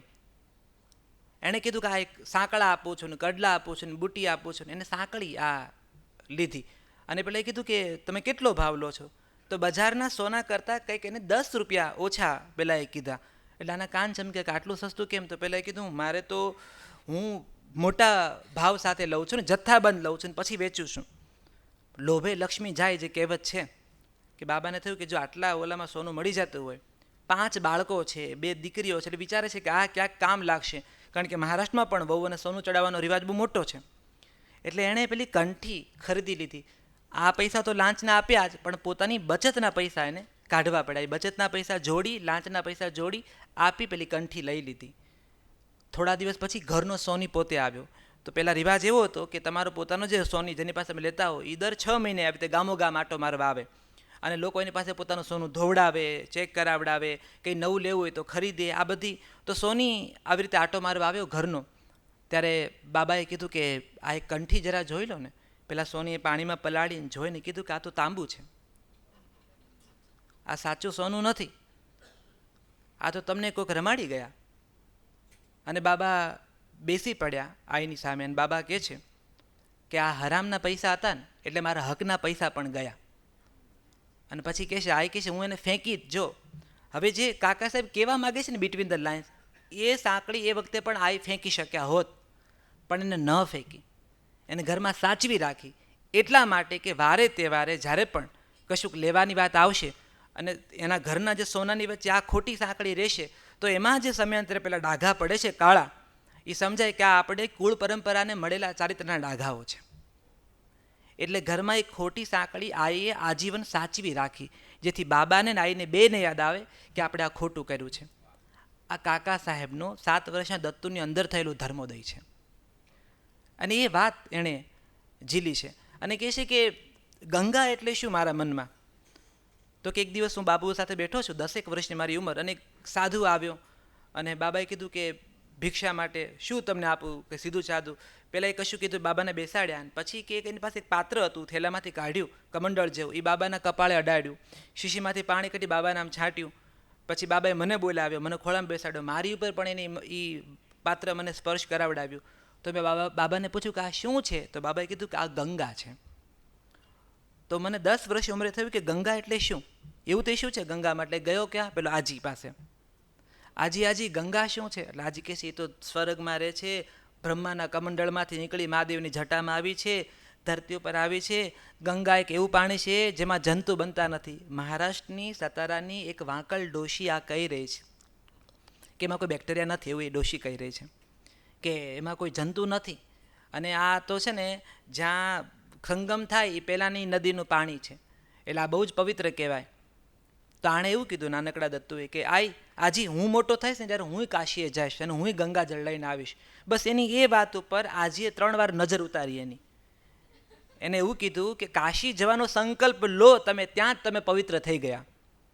અને પછી દત્તાત્રેય બાલકૃષ્ણ લખે છે હવે કે જ્યારે મને ધોળા આવ્યા છે હવે, અને હું જ્યારે બેઠો છું ગાંધીજીની નિશ્રામાં અને લખી રહ્યો, ત્યારે મારી નજરની સામે કેટલાય જણાઓ છે જે ગંગા કાંઠેથી આવ્યા છે, જે રોજ સવારે ગંગામાં વાસણ ધોવે છે, જે રોજ સવારે ગંગામાં હાજતે જાય છે, જેની નજરની સામે ગંગા છે, જે એવા શહેરમાંથી આવે છે જ્યાં ગંગા યમુના સરસ્વતીનો સંગમ છે. અને એ લોકોનું રાજકારણ જોઉં છું, એ લોકોની મેલી વૃત્તિ જોઉં છું, એ લોકોનો ધર્મ માટેનો કે જીવન પ્રત્યેની અભિગમ જોઉં છું, ત્યારે મને થાય છે કે ગંગા કેમ આ લોકોને બદલી ન શકી? 10 વર્ષના દત્તુને 70મા વર્ષે એક આવો પ્રશ્ન પણ થાય છે. ત્યારે એને એવું સમજાય છે, એવું લખે છે કે ધર્મોદયનો એક અર્થ એવો પણ થયો કે સ્થળ જળ બધું મનથી પણ છે. એટલે જ મન ચંગા તો કથરોટ મેં ગંગા, એ પણ આપણી પરંપરાનો એક બહુ મોટો ભાગ છે. એ વાત એ ધર્મોદયમાં લખે છે. પછી પાપ અને પુણ્યનો પણ એક મારે બહુ જલ્દી અહીંથી મનોમંથન તરફ જવું છે. કિશોરાવસ્થામાંથી બહાર નીકળી યુવાન કાલેલકરને મળવું છે. પણ પાપ અને પુણ્યનો કોન્સેપ્ટ ડિસ્કસ થાય છે. તો કે હું તો હજી ભણવા નથી બેઠો, પણ મારા ભાઈઓ બધા ભણવા બેઠા, અને સાંજની પરંપરા એવી ઘણા ઘરોમાં આજે પણ કે મા બાપ ખેતરમાં હોય, મા બાપ કામ કરવા ગયા હોય, છોકરાઓ નિશાળેથી આવે એટલે એને શું કરવાનું, એને ગરવામાં પેલું ઘી ગોળ બનાવેલો હોય વાટકો, એમાં જાતે લઈને એને ખાઈ લેવાનું, કારણ કે 5 વાગ્યાની નિશાળ પૂરી થાય પછી ભૂખ બહુ લાગે. તો બધા ભાંડડાઓ બેસે છે. દત્તુ ભણવા નથી બેઠો પણ એને પણ બધા બેસાડે છે જમવા માટે. તો સીતાફળીનું ઝાડ છે, બાજુમાં એક મોટો જાંબુડો છે વર્ષો જૂનો. એ જાંબુડાના થડના, જેને જાંબુડો જોયો છે એને ખબર હશે કે એના થડમાં જે છાલ છે એને તિરાડો બહુ પડે જાંબુડાને. હવે એ તિરાડો જોઈને ગોકળબેન જે છે એની કુટુંબની પિતરાઈ બેન, એને નખથી પેલી છાલ ઉખડવાનું શરૂ કર્યું. એટલે એમાંથી આ બાળકોની વચ્ચે પાછો સંવાદ ચાલુ થયો કે તું તો પાપ કરે છે. એટલે ગોકળબેન એવું કહે છે કે ના આપણને ખરોજું થયું હોય, ગોમડું થયું હોય તો આપણે કાઢી નાખીએ તો આપણને કેટલું સારું લાગે, એટલે ઝાડવાને પણ સારું લાગે. એટલે દત્તુ કહે છે કે મેં પાછો જવાનું પેલી વાંકલ ડોશી આજી પાસે, ગમતી નથી આજી, પણ પ્રશ્નના જવાબ બધા આજી પાસે છે, કેમ કે આઈ પાસે સમય જ નથી આ બધા માટે. અને પછી કાકા સાહેબ કહે છે કે મને ધર્મ માટે પ્રશ્નો વધવા માંડ્યા મારા, કે જો વૃક્ષ આટલું જ પવિત્ર હોય, વૃક્ષની છાલ કાઢવાથી વૃક્ષને આટલી પીડા થતી હોય, તો આપણે ફળ અને પાંદડા અને ફૂલો કેમ તોડીએ છીએ? આવો પ્રશ્ન એને થયો. ને પછી પ્રશ્ન એ થાય છે કે મારા પિતા એવા રૂઢિચુસ્ત ભગવાનમાં માનનારા હતા કે એ જ્યારે પૂજા કરે ત્યારે પૂજા ઘરમાં કોઈએ પ્રવેશ નહીં કરવાનો. હું પ્રવેશ કરી શકતો કેમ? તો કે હું નાગો પૂગો જાતો એટલા માટે. તો મને પ્રશ્ન એવો થાય છે કે તો અપવિત્ર શરીર છે કે અપવિત્ર વસ્ત્રો છે? આ પ્રશ્નો જવાબ એને ક્યાંય નથી આપ્યા. કદાચ એટલા માટે કે કાલેલકર ઈચ્છતા હશે કે વાંચનારો પોતાનો જવાબ શોધી લે. અને પછી હું જો ભૂલતો ન હોઉં તો મારે અહીંથી આ ધર્મની વાતો એટલે કરી રહ્યો છું કે આ બધા ધર્મના જે ખ્યાલો છે ને એ સાબરમતીએ આવ્યા જ્યારે આશ્રમમાં, ત્યારે નવેસરથી ચર્ચવાના વિષય મુદ્દો આવ્યો કે દીવો બળે છે અને દીવા પાસે મંકોડાઓ આવે છે, તો નાના બાળકોને રસ પડે. અચ્છા, બહુ જ નાના બાળકો, તમને કહું કે મંકોડાને પકડી પકડી દીવામાં લઈ જાય દિવાળી ઉપર આજે પણ, એમાં એને બહુ મજા આવે. અમુક નાના બાળકો મંકોડા ખાય, બરાબર, અને પછી કે ખાટા લાગે છે. મેં નથી ચાખ્યો મંકોડો. તો આ કાકા સાહેબ કહે છે કે બાળકો મંકોડા પકડી દીવા પાસે લઈ જાય અને પછી મંકોડાના પગ બળે એ બધું જોવે. પછી ભાગલા તો આપણે પડ્યા છે ને, લાલ કીડી પાકિસ્તાનની, કાળી કીડી ભારતની, બાળપણમાં બોલતા જ. તો પેલી જીવાતો જે જતી એને રોકવી કેવી રીતે? તો એ કહે છે કે વર્ષો પછી સાબરમતી આશ્રમમાં પણ આ પ્રશ્ન ઊભો થયેલો. ત્યારે પ્રાર્થના સભામાં ગાંધીજીને કોઈએ પૂછેલું કે બાપુ, આપણે આજે ફાનસ બાળીએ છીએ, ઓલા તીદડાઓ આવે છે બધા, અને પછી એ પેલી જે વાસણ છે ગ્લાસનો એના પર બેસી રહે છે, વધારે ગરમ થાય છે ત્યારે તીદડાઓ દાજીને નીચે પડે છે, તો એ શું કરવું? અને કાકા સાહેબ કહે છે કે એ બાપુના જવાબો પર પછી અમારા વર્ષો સુધી જવાબો ચાલ્યા. બાપુ એમ કીધું કે તમે બધાને નહીં બચાવી શકો, એટલે તમારે હવે જો આ જવાબ તમને આજના સમય લાગશે કે આ તો કેવું ગાંધીજી બોલી ગયા. એ કહે છે કે પ્રકૃતિનો જે ક્રમ છે, આમાં થોડું જૈનિઝમ પણ તમને સાઉન્ડ થશે, કે પ્રકૃતિનું જે કર્મનો સિદ્ધાંત છે તમે એને કોઈ રીતે વીખી નહીં શકો. એનો જે કર્મનું ચક્ર છે એ ચક્રમાં તમે ઊભા રહી ચક્રને તમે ખલેલ નહીં પહોંચાડી શકો. એટલે જીવન મરણ જે પ્રકૃતિ ઊભા કર્યા છે એમાં તમે જીવદયાના નામે એ ચક્રની વચ્ચે ઊભા ન રહી શકો.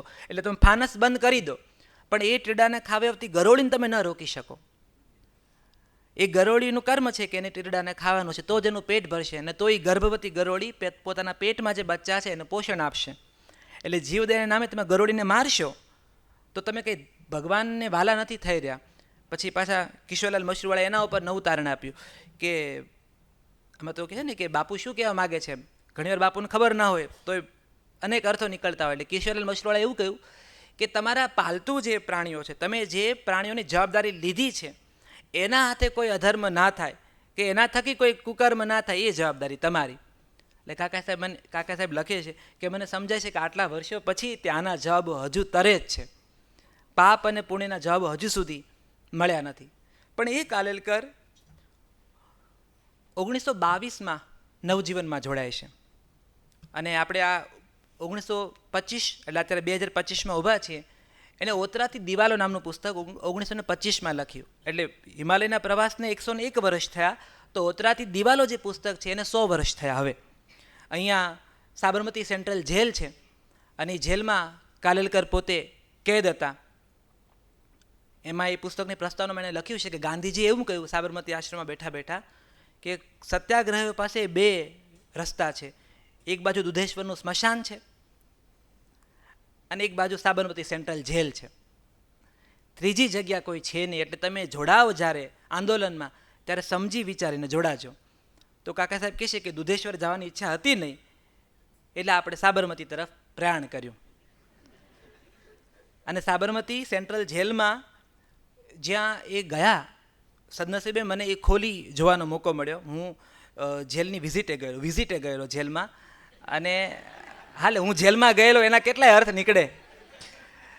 તો અમારે નવજીવનનો એક સુંદર જેલનો અમારે જર્નલિઝમનો કોર્સ ચાલે છે સાબરમતી સેન્ટ્રલ જેલમાં. અમે કેદી ભાઈઓને બહેનોને અમે લોકો ભણાવીએ છીએ. તો એમાં એના ભાગરૂપે ત્યાં હું જેલ સાહિત્ય વિષય ભણાવતો, એટલે મારે વારંવાર જેલમાં જવાનું થતું. જેલ સાહિત્ય એટલે એ વિષય કે સાબરમતી સેન્ટ્રલ જેલમાં બેસીને જે સાહિત્યકારોએ ત્યાં પુસ્તક લખ્યા એ પુસ્તક આ બંદીવાન ભાઈઓ બહેનોને ભણાવવાના, કે આ જ દિવાલો છે, આ જ કોટડીઓ છે, પણ અહીંયા બેસીને આ લોકોએ શું જોયું જે જોવા માટે આપણે હજુ ટૂંકા પડીએ છીએ, એ વાતને લઈ અમે ત્યાં આ પુસ્તકો ભણાવીએ છીએ. એ પુસ્તકમાં મેઘાણી પણ આવી ગયા, કારણ કે જેલ ઓફિસની બારી જેણે ન વાંચ્યું એને અચૂક ગુજરાતી સાહિત્યનું આ ઉત્તમ પુસ્તક છે, જેલ ઓફિસની બારી. ક્લાર્ક બનીને મેઘાણીએ જે પણ જોયું છે જેલમાં બેઠા બેઠા એ ત્યાં લખેલું છે. કાકા સાહેબની કોટડી પણ ત્યાં હતી. એ ત્રણેક જગ્યા કાકા સાહેબે બદલી છે. એ વાતો ઓતરાતી દિવાલો, બહુ જ નાનકડું પુસ્તક છે. એ પુસ્તકમાં પ્રકૃતિ દર્શન જે કાકા સાહેબે લખ્યું છે, એ પુસ્તકને પણ હવે આ 100 વર્ષ પૂરા થયા છે. હજુ પણ આ પુસ્તક બેસ્ટ સેલર છે. હું જ્યારે કહું છું ત્યારે નવજીવનમાં પુસ્તક હજુ પણ છપાય છે અને હજુ વારંવાર પુનઃમુદ્રણ થયા કરે છે. તો ઓતરાતી દિવાલો લખનાર કાકા સાહેબ 1922માં નવજીવનમાં આવ્યા. નવજીવનમાં આવ્યા પહેલાં એ ગાંધીજીને મળ્યા ક્યાં? કોલકાતામાં, શાંતિ નિકેતનમાં.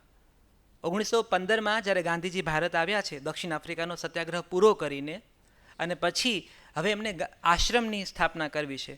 ટાગોરે એમને આ નિમંત્રણ પાઠવ્યું કે તમે અહીંયા કોલકાતામાં એ શાંતિ નિકેતનમાં જ તમારો આશ્રમ બનાવો. પણ ગાંધીજીને એવું હતું કે મારે એવી જગ્યાએ આશ્રમ બનાવવો છે જ્યાંથી હું મધ્યમાં રહીને કંઈક કામ કરી શકું. વચ્ચેના મનમાં મધ્યપ્રદેશનું ભોપાલ પણ હતું, એવી અલગ 3 જગ્યાઓ નોંધાયેલી છે. પણ ત્યાં એણે આ કાલેલકરને જોયા. એટલે જમીન તો ન માગી. ટાગોરે કહ્યું કે તમને જમીન આપું, તો કે જમીન નહીં, જણ આપો. એ જણ એટલે કાલેલકર. એટલે જે આપણે ત્યાં પહેલાંના સમયમાં એવો રિવાજ હતો, કરિયાવરમાં ધામેણું લઈને આવતી દીકરીઓ. એ ધામેણું એટલે ભેંસ હોય, ગાય હોય, ઘોડું હોય, એ લઈને આવે. તો ગાંધીજી ધામેણામાં કાલેલકર માગી લીધા અને એ ગુજરાતમાં આવ્યા અને ગાંધીજી સાથે જોડાયા. 3 યુવાનોએ, મારે થોડુંક બેક સ્ટોરીમાં એટલે જવું છે કે કાલેલકર કેવી રીતે આમાં કનેક્ટેડ છે મનોમંથનમાં. 3 યુવાનો જેણે સાથે મળી નવજીવનની સ્થાપના કરી, નવજીવન મેગેઝિન સામયિકની સ્થાપના કરી. એ સમયગાળો છે 1913-14નો આખો એ ગાળો, કે જ્યારે ભારતના એટલા બધા સામયિકો પ્રગટ થતા. એની વચ્ચે 3 યંગસ્ટર જે બોમ્બેમાં, ત્યારે મહારાષ્ટ્ર ને ગુજરાત ને બધું તો આમે મુંબઈના ભાગલા હતા નહીં, ચાની ટપરી પર બેઠા બેઠા વિચારે છે કે એક મેગેઝિન માતૃભાષામાં હોવું જોઈએ, સામયિક નથી. પહેલાં તો 3 જુવાનડાઓ કોણ, હું તમને કહી દઉં. પહેલાં ઇન્દુલાલ યાજ્ઞિક, પહેલો જણ. બીજો જણ એ શંકરલાલ બેન્કર. અને ત્રીજો જણ જેનું નામ છે કમા મુનશી, કનૈયાલાલ માણેકલાલ મુનશી. આ 3 જુવાનડાઓએ નક્કી કર્યું. સોમાભાઈ શાહને મળ્યા. એનું સત્ય નામનું મેગેઝિન ચાલતું હતું, મરવા જેવું ચાલતું હતું, અને 1200 જેટલા એના ગ્રાહકો હતા. એને કીધું કે આ સામયિક અમને આપી દો, અમે ચલાવીશું. કારણ કે ભારતમાં ગુજરાતી ભાષાનું એક સામયિક હોવું જોઈએ જેના થકી અમે કંઈક કામ કરીએ.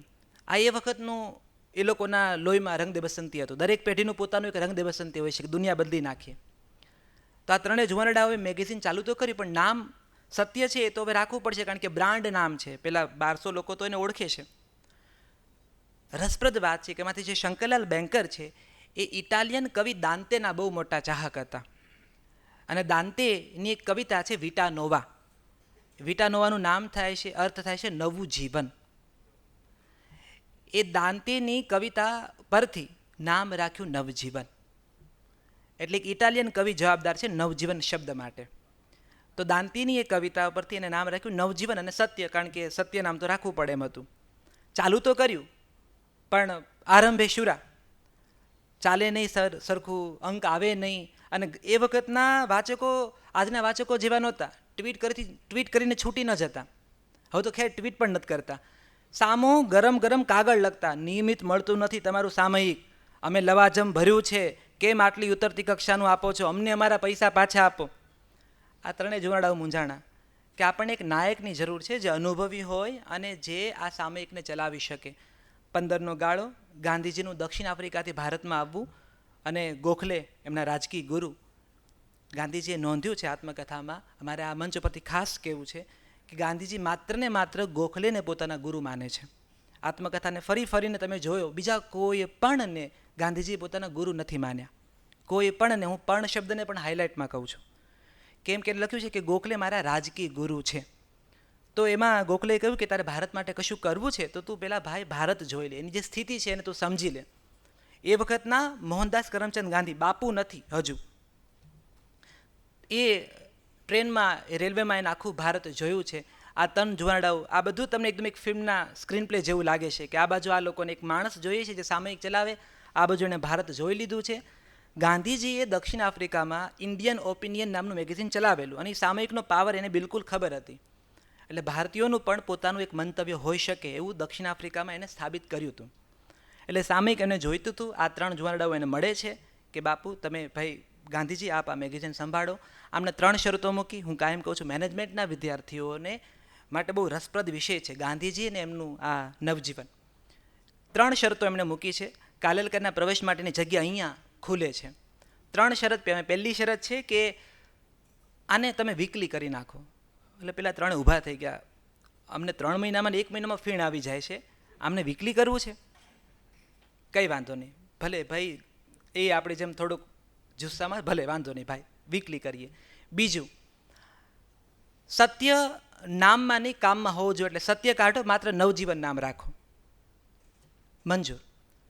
ત્રીજી શરત કે હવે તમારો જે લેટેસ્ટ ઇસ્યુ આવવાનો હોય એમાં આગળ લખો તમે કે હવે પછીના અંકના તંત્રી બનવાના છે મોહનદાસ કરમચંદ ગાંધી. કે શું ફરક પડી જવાનો, પણ તું રાજી રહે ભાઈ, અમે આપી દઈશું. ને થયું એવું કે 7 ઓક્ટોબર 1919 અને પહેલી વાર નવજીવનનું મેગેઝિન આવ્યું જેમાં લખેલું હતું તંત્રી મોહનદાસ કરમચંદ ગાંધી. એના કારણે પહેલા જ અઠવાડિયામાં 5000 નકલો વેચાણી, જેની 1200 નકલો જતી હતી. એટલે એનો અર્થ એવો થયો કે એ વખતે ભદ્ર જે સમાજ હતો, હું નથી માનતો કે પાયાના લોકો સુધી, તળ સુધી ગાંધી નહોતા પહોંચ્યા, પણ જે ભદ્ર સમાજ છે એના સુધી આ મોહનદાસ કરમચંદ ગાંધી પહોંચી ચૂક્યા હતા. એટલે 5000 નકલો વેચાણી. ભાઈ ઇન્દુલાલ યાજ્ઞિક એમાં જોડાયા. અને પછી 1920નો એ સમયગાળો, અમારી પાસે આજે પણ એક જૂનું મશીન છે અહીંયા, એ જૂના મશીન જેમાં A4 સાઇઝમાં આ સામયિક નીકળતું હતું. પછી ડિમાન્ડ વધી, સપ્લાય ટૂંકું પડી રહ્યું છે. અને 1920માં કોમ્રેડ નામનું મેગેઝિન દિલ્હીમાં બંધ થાય છે. અને કોમ્રેડના જે તંત્રી છે મૌલાના મહમદ અલી, એમણે ગાંધીજીને કીધું કે તમે આ અમારું જે મશીન છે એ રાખો, અને અત્યારે તમે નવજીવનનું એક મોટું મશીન જોશો. એ મશીન 1920માં એણે ગાંધીજીને ભેટમાં આપ્યું. એટલે કોમ્રેડની ભેટ નવજીવન સુધી આવી. આ બધી બહુ ઇન્ટરેસ્ટિંગ વાત છે કે કોમ્રેડ થકી નવજીવનને નવજીવન મળ્યું. અને પછી એ નવજીવન 1920માં ધમધમ્યું. અને એ વખતે ચાલુ થયું આપણું અસહકારનું આંદોલન. એટલે ગાંધીજી એક્ટિવ થયા. ગુજરાતી ભાષામાં, હિન્દી ભાષામાં નવજીવન, અંગ્રેજીમાં ચાલુ થયું યંગ ઇન્ડિયા. આ 3 મેગેઝિન ધમધમાટ. આજે જ્યારે મેગેઝિનના અંકોના તમે લવાજમ ભરતા લોકોની સંખ્યા જુઓ ત્યારે તમને ચિંતા થાય ભાષાની. ત્યારે એ સમયે 45000 વીકલી ગુજરાતીમાં નકલો વેચાતી હતી નવજીવનની. અને એવું ધમધમાટ ચાલ્યું. આખા ભારતમાં એ સામયિક પહોંચ્યું. અને પછી અસહકાર આંદોલનના કારણે ગાંધીજી અંગ્રેજીમાં તર્જુમો લખી નાખે યંગ ઇન્ડિયા માટે. પછી કે ભાઈ ઇન્દુલાલ તમે આનો ગુજરાતી અનુવાદ કરજો. ઇન્દુલાલભાઈ થોડો સમય સુધી ચાલ્યું. પછી થયું કે બાપુ હું બહુ સહમત નથી, આ મને મારા આદર્શોની વિરુદ્ધ મારે બધું કામ કરવું પડે છે, અને મને લાગે છે કે આપણે સેમ પેજ ઉપર નથી. અને ઇન્દુલાલભાઈએ નવજીવન છોડ્યું 21-22ની આસપાસ. એમનું છોડવું કાકા કાલેલકર અને સ્વામી આનંદનું નવજીવનમાં પ્રવેશવું. આ આખો ઇન્ટરેસ્ટિંગ સમયગાળો આ એ છે. અને આ માણસો કેટલા મોટા હતા, આપણી સમજથી મોટા. એનું કારણ તમને જવાબ એ આપું કે આટલા મતાંતરો પછી પણ ઇન્દુલાલ યાજ્ઞિકની આત્મકથા વાંચશો તમે તો એમાં આજનો સમય માણસ હોય તો ફેસબુકની વોલ ભરી નાખે, ટેગ કરે આખા ગામને 51 જણાને, અને પોતાની કડવાશ લખે. એ માણસે એવું લખ્યું છે. અને અંતે આ મતભેદ પછી છૂટા પડ્યા પછી લખે છે, અંતે દેવકીએ પોતાનું સંતાન યશોદાને સોંપ્યું. આ એની ગરિમા છે. મનભેદ ને મતભેદ વચ્ચે ના, આ અત્યારના લોકોને તો માનેમાં જ ન આવે. પાર્ટીમાં ન બોલાવે એમાં 3 દિવસ મોઢું ચડાવે. એક લાઇક ઓછી આવી હોય અમારી, હવે અમે તમારી પોસ્ટમાં દેખાતા નથી, કમેન્ટ તો બોલ્યા અમે લાઇકમાંથી ગયા. એવા ત્યાં તમે એ થેપલાનો ફોટો મૂકે તોય રિએક્ટ લવ કરો છો, અમે તો લાઇક નથી દેખાતો. આ જે સમયમાં જીવી છે ત્યારે આ કેવા મુઠ્ઠી ઉછેરા લોકો હતા.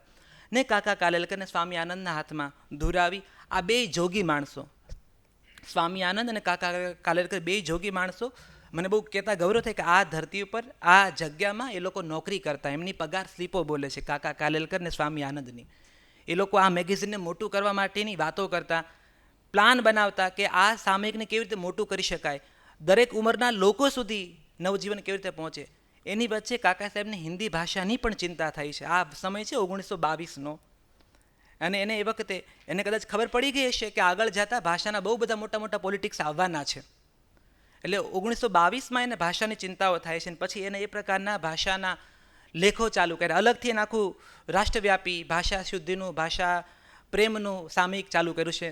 આ બધું અનુકામ એમનું ચાલી રહ્યું છે, અને આ બધી યશ તિલક સ્વામી આનંદ અને કાકા કાલેલકરના ભાલ ઉપર હતું કે નવજીવનની સંખ્યા મેગેઝિનની આ રીતે વધતી ગઈ. આ એ જ લોકો હતા જેણે ગાંધીજીને સતત એમ કીધું કે ગાંધીજી, બાપુ, તમે જે દક્ષિણ આફ્રિકામાં બધું જે અદ્ભુત સત્યાગ્રહ કરીને આવ્યા છે, મારા વાત એટલે પણ અત્યારે કહેવી પડે કે કાકાની આ એક અત્યારે સ્મરણાંજલિની આ ક્ષણ છે કે બાપુ, તમે તમારી દક્ષિણ આફ્રિકાનો જે તમારો અનુભવ છે એ લખો.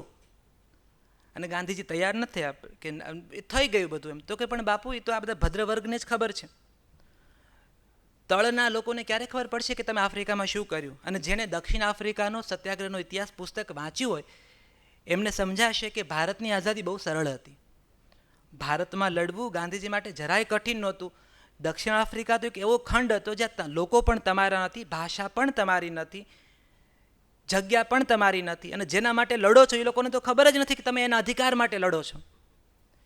ત્યાં ટકી ગયા ને ત્યાં લડી ગયા, તો ભારતની આઝાદી તો એમના માટે કે ભારતનું આ જે લડત છે એ બહુ સરળ હતી. અને એ આ કાકા કાલેલકર, કિશોરલાલ મશરૂવાળા, સ્વામી આનંદ, મહાદેવભાઈ, એ બધાના વારંવાર કહેવાથી ગાંધીજીએ હપ્તાવાર, જેમાં આ વીકલી નવલકથાઓ ચાલે છે એમ હપ્તાવાર નવજીવન સામયિકમાં દક્ષિણ આફ્રિકાનો સત્યાગ્રહનો ઇતિહાસ લખવાનો શરૂ કર્યો. અને એ જ રીતે આત્મકથા પણ, એટલે આ જે મશીન તમે જોશો બહાર જ્યાં તમને દેખાય છે, એ મશીનમાં આત્મકથા અને આ અંકો પ્રગટ થયા છે. એટલે એ આ કાકાની દેન છે. તો એ કાકા કોલેજમાં જ્યારે આવે છે, બાળક અને કિશોર અવસ્થા પૂરી કરીને, તો એ કોલેજના પ્રશ્નો જ્યારે વાંચીએ, મનોમંથન સ્વતંત્ર, મને આ નવાઈ પણ છે કે સ્વતંત્ર પુસ્તક તરીકે આજ સુધી આવ્યું જ નહોતું. કાલેલકર ગ્રંથાવલીના જે ભાગ છે 10-12, એ ગ્રંથાવલીના ભાગમાં મનોમંથન છે પાછું, પણ ગુજરાતીમાં સ્વતંત્ર પુસ્તક તરીકે નહોતું ઉપલબ્ધ. કુમારમાં કાકા સાહેબે જે તે સમયે લેખો મનોમંથનના લખ્યા હતા, મૂળે કોલેજ કાળના અનુભવ. એટલે આ વખતે આ જે લખે છે ત્યારે કાકા સાહેબ એ એના હવે આ સતારા અને આ બધું છૂટી ગયું છે, અને હવે પુણે આવ્યા છે. અને પુણેનો એક યુવાન 1904થી 1907નો પીરિયડ આ પુસ્તકમાં લખાયો છે. અને એ સમયનો ભારતનો અને વિશ્વનો રાજકીય ઇતિહાસ બહુ ઇન્ટરેસ્ટિંગ છે, કારણ કે કોલેજ છે ને, કોલેજ એ બહુ અવાજોને ઝીલતો પીરિયડ છે. એ વખતે બધાને જ એવું લાગતું હોય છે કે એ આ ક્ષણે ભગતસિંહ છે, આ ક્ષણે એ ચંદ્રશેખર આઝાદ છે, અને એનું જ કર્તવ્ય છે કે ભારતની ધુરાઈને બદલવાની છે. આ એ પીરિયડ છે, અને એની અસર કાકા સાહેબ સુધી પણ ઝીલાઈ હતી. પણ નરમ દળ ને ગરમ દળ, જેને આખું આ ખ્યાલ હશે, લાલ બાલ ને પાલ, એ વાતો ત્યારે તો ચરમસીમા ઉપર હતી. ત્યારે પુણેની કોલેજના છોકરાઓ આને કેવી રીતે જોઈ રહ્યા હતા. અચ્છા, સમય છે 1904, એટલે ગાંધીજી દૂર દૂર સુધી ભારતમાં નથી. 1904 અને 7માં તો આપણી પાસે ગાંધીનો એવું કોઈ અસ્તિત્વ નહોતું. એક એવા ભારતમાં આ એ સમયગાળો છે જ્યારે બંગાળના 2 ભાગલા લોર્ડ કર્ઝને પાડ્યા છે. એટલે એ વખતના કોલેજના યુવાનો પુણેની શેરીઓમાં બંગભંગની વિરુદ્ધ રેલીઓ નીકળી છે. અને નવો નવો કોલેજ કરવા આવેલો આ છોકરો દત્તાત્રેય બાલકૃષ્ણ કાલેલકર એ જોઈ રહ્યો છે. શેરીઓમાંથી લોકો નારાબાજી કરી રહ્યા છે. કોલેજમાં ડિબેટ શું ચાલે છે કે તું લાલા લજપતરાય ટીમમાં છે કે ગોપાલકૃષ્ણ ગોખલેની ટીમમાં છે, આ ડિબેટો ચાલતી. હું જ્યારે મનોમંથન વાંચ્યું ત્યારે મને એવું જ લાગે કે આ તો 2025ના કોલેજના યુવાનની કથા છે. કશું જ જાણે બદલાયું નથી. એવું જ લાગે છે કે આ એ જ તો વાત છે જે હું અત્યારે જીવું છું, કે મારી આસપાસના યુવાનોમાં હું સાંભળું છું. તો આ એ સમયગાળો છે જ્યારે અંગ્રેજોની વિરુદ્ધ આપણે ત્યાં લાલ બાલ ને પાલ આ 3 યુવાનોનો પ્રભાવ હતો. નરમ અને ગરમ એવા કોંગ્રેસના 2 દળો સક્રિય હતા. અને આ સક્રિય દળોમાં બાળ ગંગાધર તિલક, લાલા લજપતરાય, બિપિનચંદ્ર પાલ એક બાજુ છે, જ્યારે નરમ દળનું નેતૃત્વ કરતા હતા ગોપાલકૃષ્ણ ગોખલે, ફિરોઝ શાહ, દાદાભાઈ નવરોજી. અને આ એ સમયગાળો જ્યારે ગાંધીજીએ દક્ષિણ આફ્રિકામાં રંગભેદની નીતિ સામે લડતા હતા, અને ઇન્ડિયન ઓપિનિયન મેગેઝિન ત્યાં ચાલુ કર્યું હતું. એટલે એ કાકા કાલેલકર જ્યારે કોલેજમાં હતો ત્યારે એને કોઈ અંદાજો નહીં હોય કે આજથી અમુક વર્ષો પછી એને પણ આવું એક સામયિક સંભાળવાનું છે. રશિયા અને જાપાન વચ્ચે એ વખતે યુદ્ધ ફાટી નીકળેલું, જેની અસર સમગ્ર વિશ્વમાં ઝીલાઈ હતી. 4 થી 7નો આ પીરિયડ છે. ના એ જ ગાળો છે જ્યારે સ્વામી વિવેકાનંદના શિષ્યા સિસ્ટર નિવેદિતાએ ભારતનો પહેલો રાષ્ટ્રધ્વજ બનાવ્યો હતો. 108 જ્યોતિવાળા લાલ અને પીળા રંગના એ ચોરસ રાષ્ટ્રધ્વજમાં બંગાળી ભાષામાં વંદે માતરમ લખ્યું હતું. સુરતમાં કોંગ્રેસના બંને જૂથ ગરમ દળ અને નરમ દળનું વિભાજન થયું હતું. બ્રિટિશ વાઇસરોય લોર્ડ મિન્ટોએ મુસ્લિમ નેતાઓને સિમલા બોલાવ્યા અને અલગ મુસ્લિમ લીગની સ્થાપનાના બી રોપાયા. અહીંયા પહેલી વાર અલગ હિન્દુ મુસ્લિમ મતદાર મંડળ બન્યું. આ એ પીરિયડ હતો, એટલે એના પણ અવાજો સોસાયટીમાં રોપાતા હતા.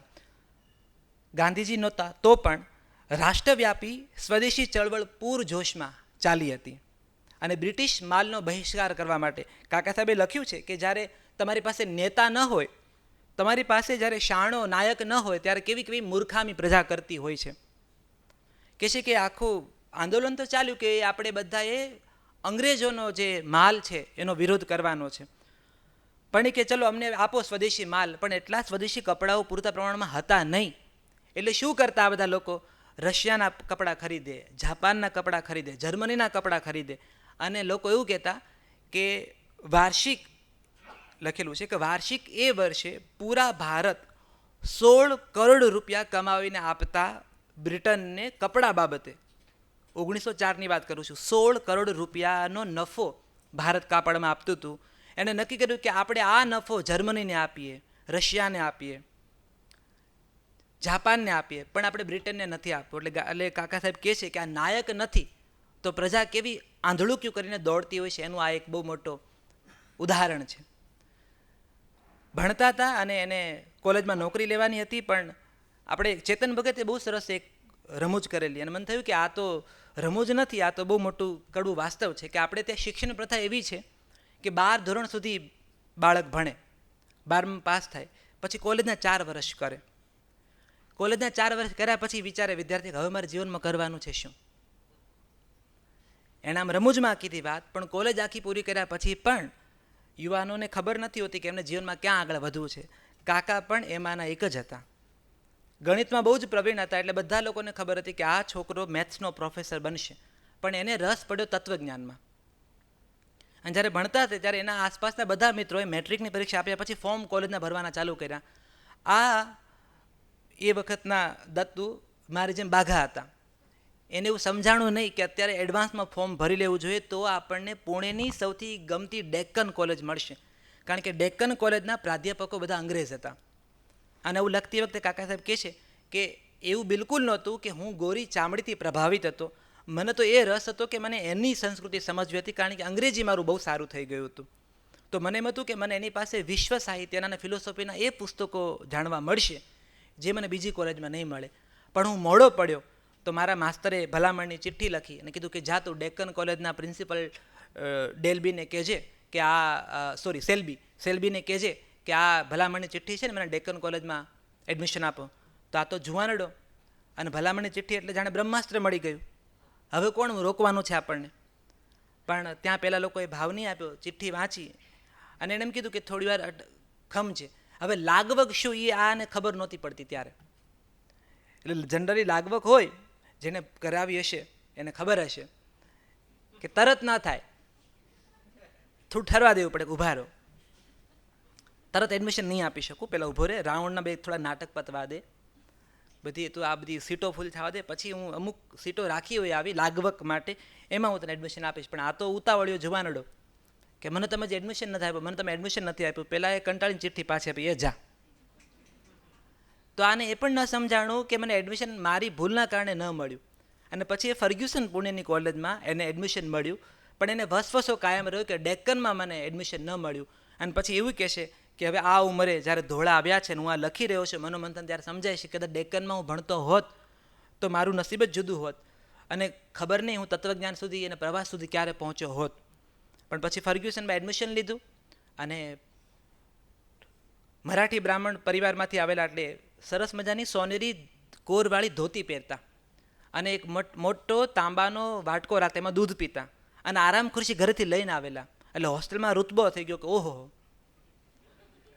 હોસ્ટેલના છોકરાઓએ જોયું કે આ તો સોનેરી કોરની બોર્ડરવાળી ધોતી પહેરે છે અને દૂધનો વાટકો અલગથી રાખે છે, આરામ ખુરશી લઈને આવ્યો છે. એટલે રાતોરાત બધા માન આપવા મળ્યા.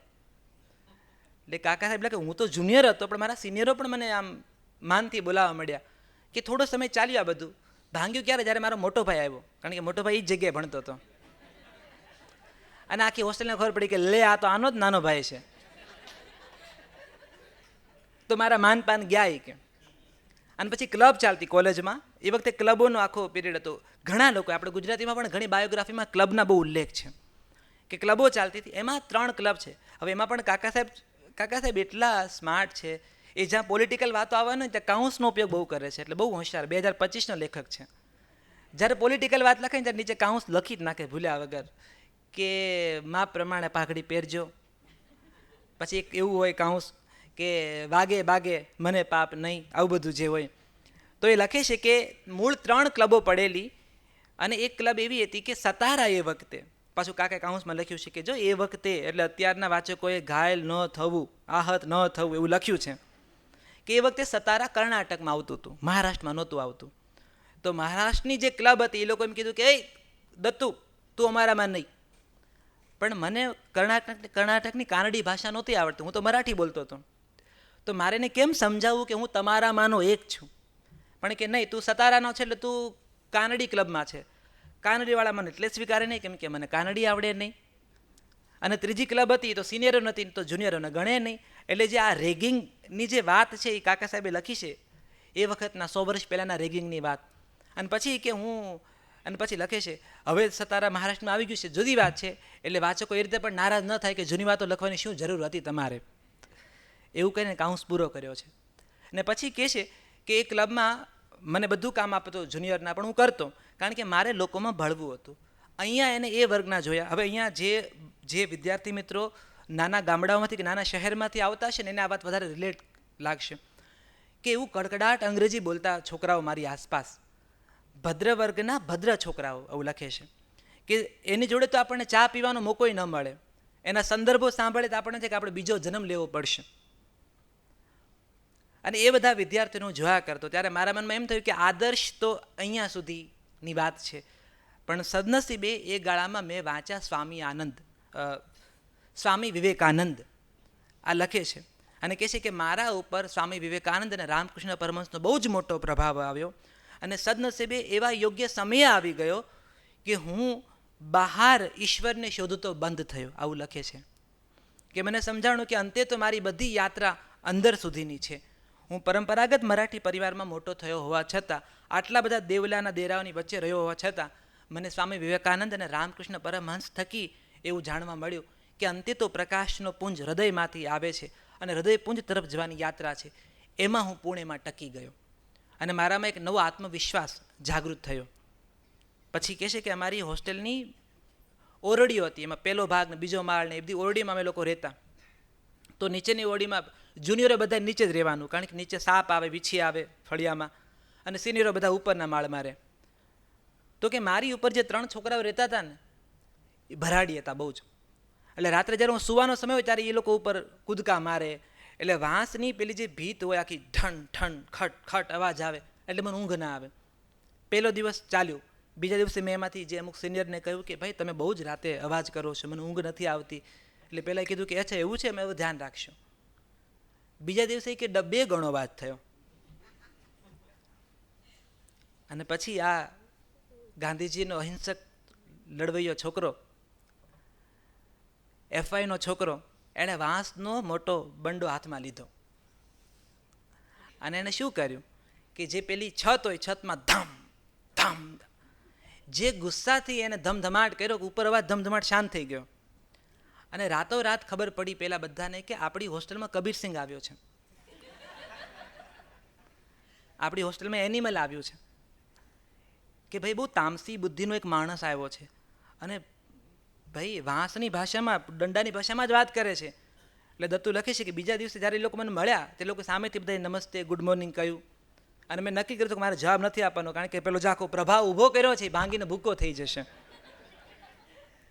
ને પછી મેં એટલું ધ્યાન રાખ્યું, આ હું મારા MBBSના મિત્રો પાસે સાંભળું ને બીજે મેડિકલની હોસ્ટેલની વાતો, અને પછી કે જ્યારે હું સિનિયર બન્યો ત્યારે મારો જે રૂમમેટ હતો કૃપલાની, કે અમે કૃપલાની કે મોટાભાગે કૂદકા મારતો તો નીચે જે જુનિયર હતો એક દિવસ સવાર મને કહેવા આવ્યો કે ભાઈ પેલો તમારો ઉપર અવાજ કરે છે. એટલે કાકા સાહેબ કે મને તરત હું યાદ આવ્યો પેલો એફવાયનો, કે એ પણ આ રીતે. એટલે મેં કહ્યું કે ભાઈ તું ચિંતા ના કર, હું જે ખરેખર ગુનેગાર છે એને હું સમજાવી દઈશ. તો એ વાત એ લખે છે કે આ પણ પછી કહે છે કે જ્યારે હું ઉપરના માળે ગયો અને મારો એક જુનિયર છે એને મારી સાથે બહુ બનતું, અને કે એ નીચેના પરચુરે કરીને મરાઠી એનો મિત્ર, એ નીચેના માળે રહેતો. તો પરચુરે એક દી ફરિયાદ કરી કે દત્તુ યાર એવું થાય છે ને કે બારીમાંથી મચ્છર બહુ આવે છે ને વાંસ બહુ આવે છે, કોઈક રોજ રાતે બાથરૂમ કરવા મારી બારી પાસે આવે છે, અને કે એ જે આખી રાત એનું જે મૂત્ર છે ને કે એ મને સુવા નથી દેતું, એની ગંધ બહુ તીવ્ર છે. એટલે કાકા સાહેબ વિચાર્યું કે મેં એવું વિચાર્યું કે આને તાત્કાલિક અટકાવવું જોઈએ, કારણ કે એ ગંધ ઉપર સુધી પણ આવશે. મેં કીધું કે આપણે આનો ઇલાજ કરીએ, પણ હવે આવડી મોટી હોસ્ટેલમાં સ્વીકારે કોણ કે રાત્રે ત્યાં મૂત્ર વિસર્જન માટે કોણ આવે છે. એણે કીધું કે હું એક ઇંક પેન વાપરતો જાંબલી રંગની, મેં ઇંકને એક શીશીમાં બરાબર ઘોળી અને રાતે બેસી રહ્યો, અને શિયાળાની રાતમાં કે આમ પગરવ સંભળાયો મને, અને મને થયું કે પેલો મૂત્રવીર આવ્યો. બારી પાસે શીશી ખોલીને ઊભા રહ્યા. જેવું પેલું મૂત્ર ત્યાગનો છાંટણો અવાજ આવ્યો, અહીંથી એને ઢાંકણું ખોલ્યું અને આખી શીશી ઊંધી નાખી. હવે એટલી જાંબલી રંગની ઘાટી ઇંક હતી, આખી ઇંક પેલાની માથે, પેલો હો હો કરીને ભાગ્યો. એ ખેર એ રાતે મૂત્ર વિસર્જન અડધું રહ્યું. પણ સવારે કાકા સાહેબે પેલા જુનીને કીધું કે હવે અહીંયા પેલો નહીં મૂતરે. તો કે પણ શું? તો કે મેં પ્રિન્સિપાલને વાત કરી. તો કે સાચું બોલ દત્તુ, આવું ના હોય એમ, સાચું કહેતું કારણ. તો કે મેં એના ઉપર ઇંક ઢોળી છે. તો કે એનાથી શું ફેર પડશે? તો કે એક તો આજે એ કોલેજ નહીં આવે, કેમ કે ઇંક એટલી બધી ઘાટી છે કે ઇંક ઉપરથી મને ખબર પડશે કે આ મૂત્રવીર છે. એટલે પોતાની આબરૂ બચાવવા પહેલાં તો 3 દિવસથી બહાર નહીં નીકળે. એ ઠીકરું ઘસતો છે બાથરૂમમાં બેઠો બેઠો, એના કપડામાં ઇંક રહી છે. એટલે હવે ઇંકના કારણે એ મૂતરવા નહીં આવે, અને આપણને 3 દિવસ તો દેખાશે નહીં. પણ તું આપણે બંને આંખો ખુલ્લી રાખીશું, કોઈક ઇંક વીર આપણને દેખાય. અને પછી કાકા સાહેબ કહેશે કે એ ડરનો માર્યો, કારણ કે એને બીક હોય કે કાલ સવારે બધાને કહી દેશે તો મારી ફજેતી થશે. હવે આ હું જ્યારે વાત લખું છું 3 ઇડિયટનો પેલો દ્રશ્ય મને તરત સીન યાદ આવે છે પેલું. એટલે રાજુ હિરાણીએ પણ વાંચી હશે મનોમંથન, હું એવું માનું છું. ને કોલેજનો આ પીરિયડ કાકા સાહેબ કહે છે કે બહુ ઇન્ટરેસ્ટિંગ. એક પ્રોફેસર છે કોલેજના, અને એ લોકોને બહુ માન છે ગણિતનો, અને એટલો મોટો વિદ્વાન માણસ છે.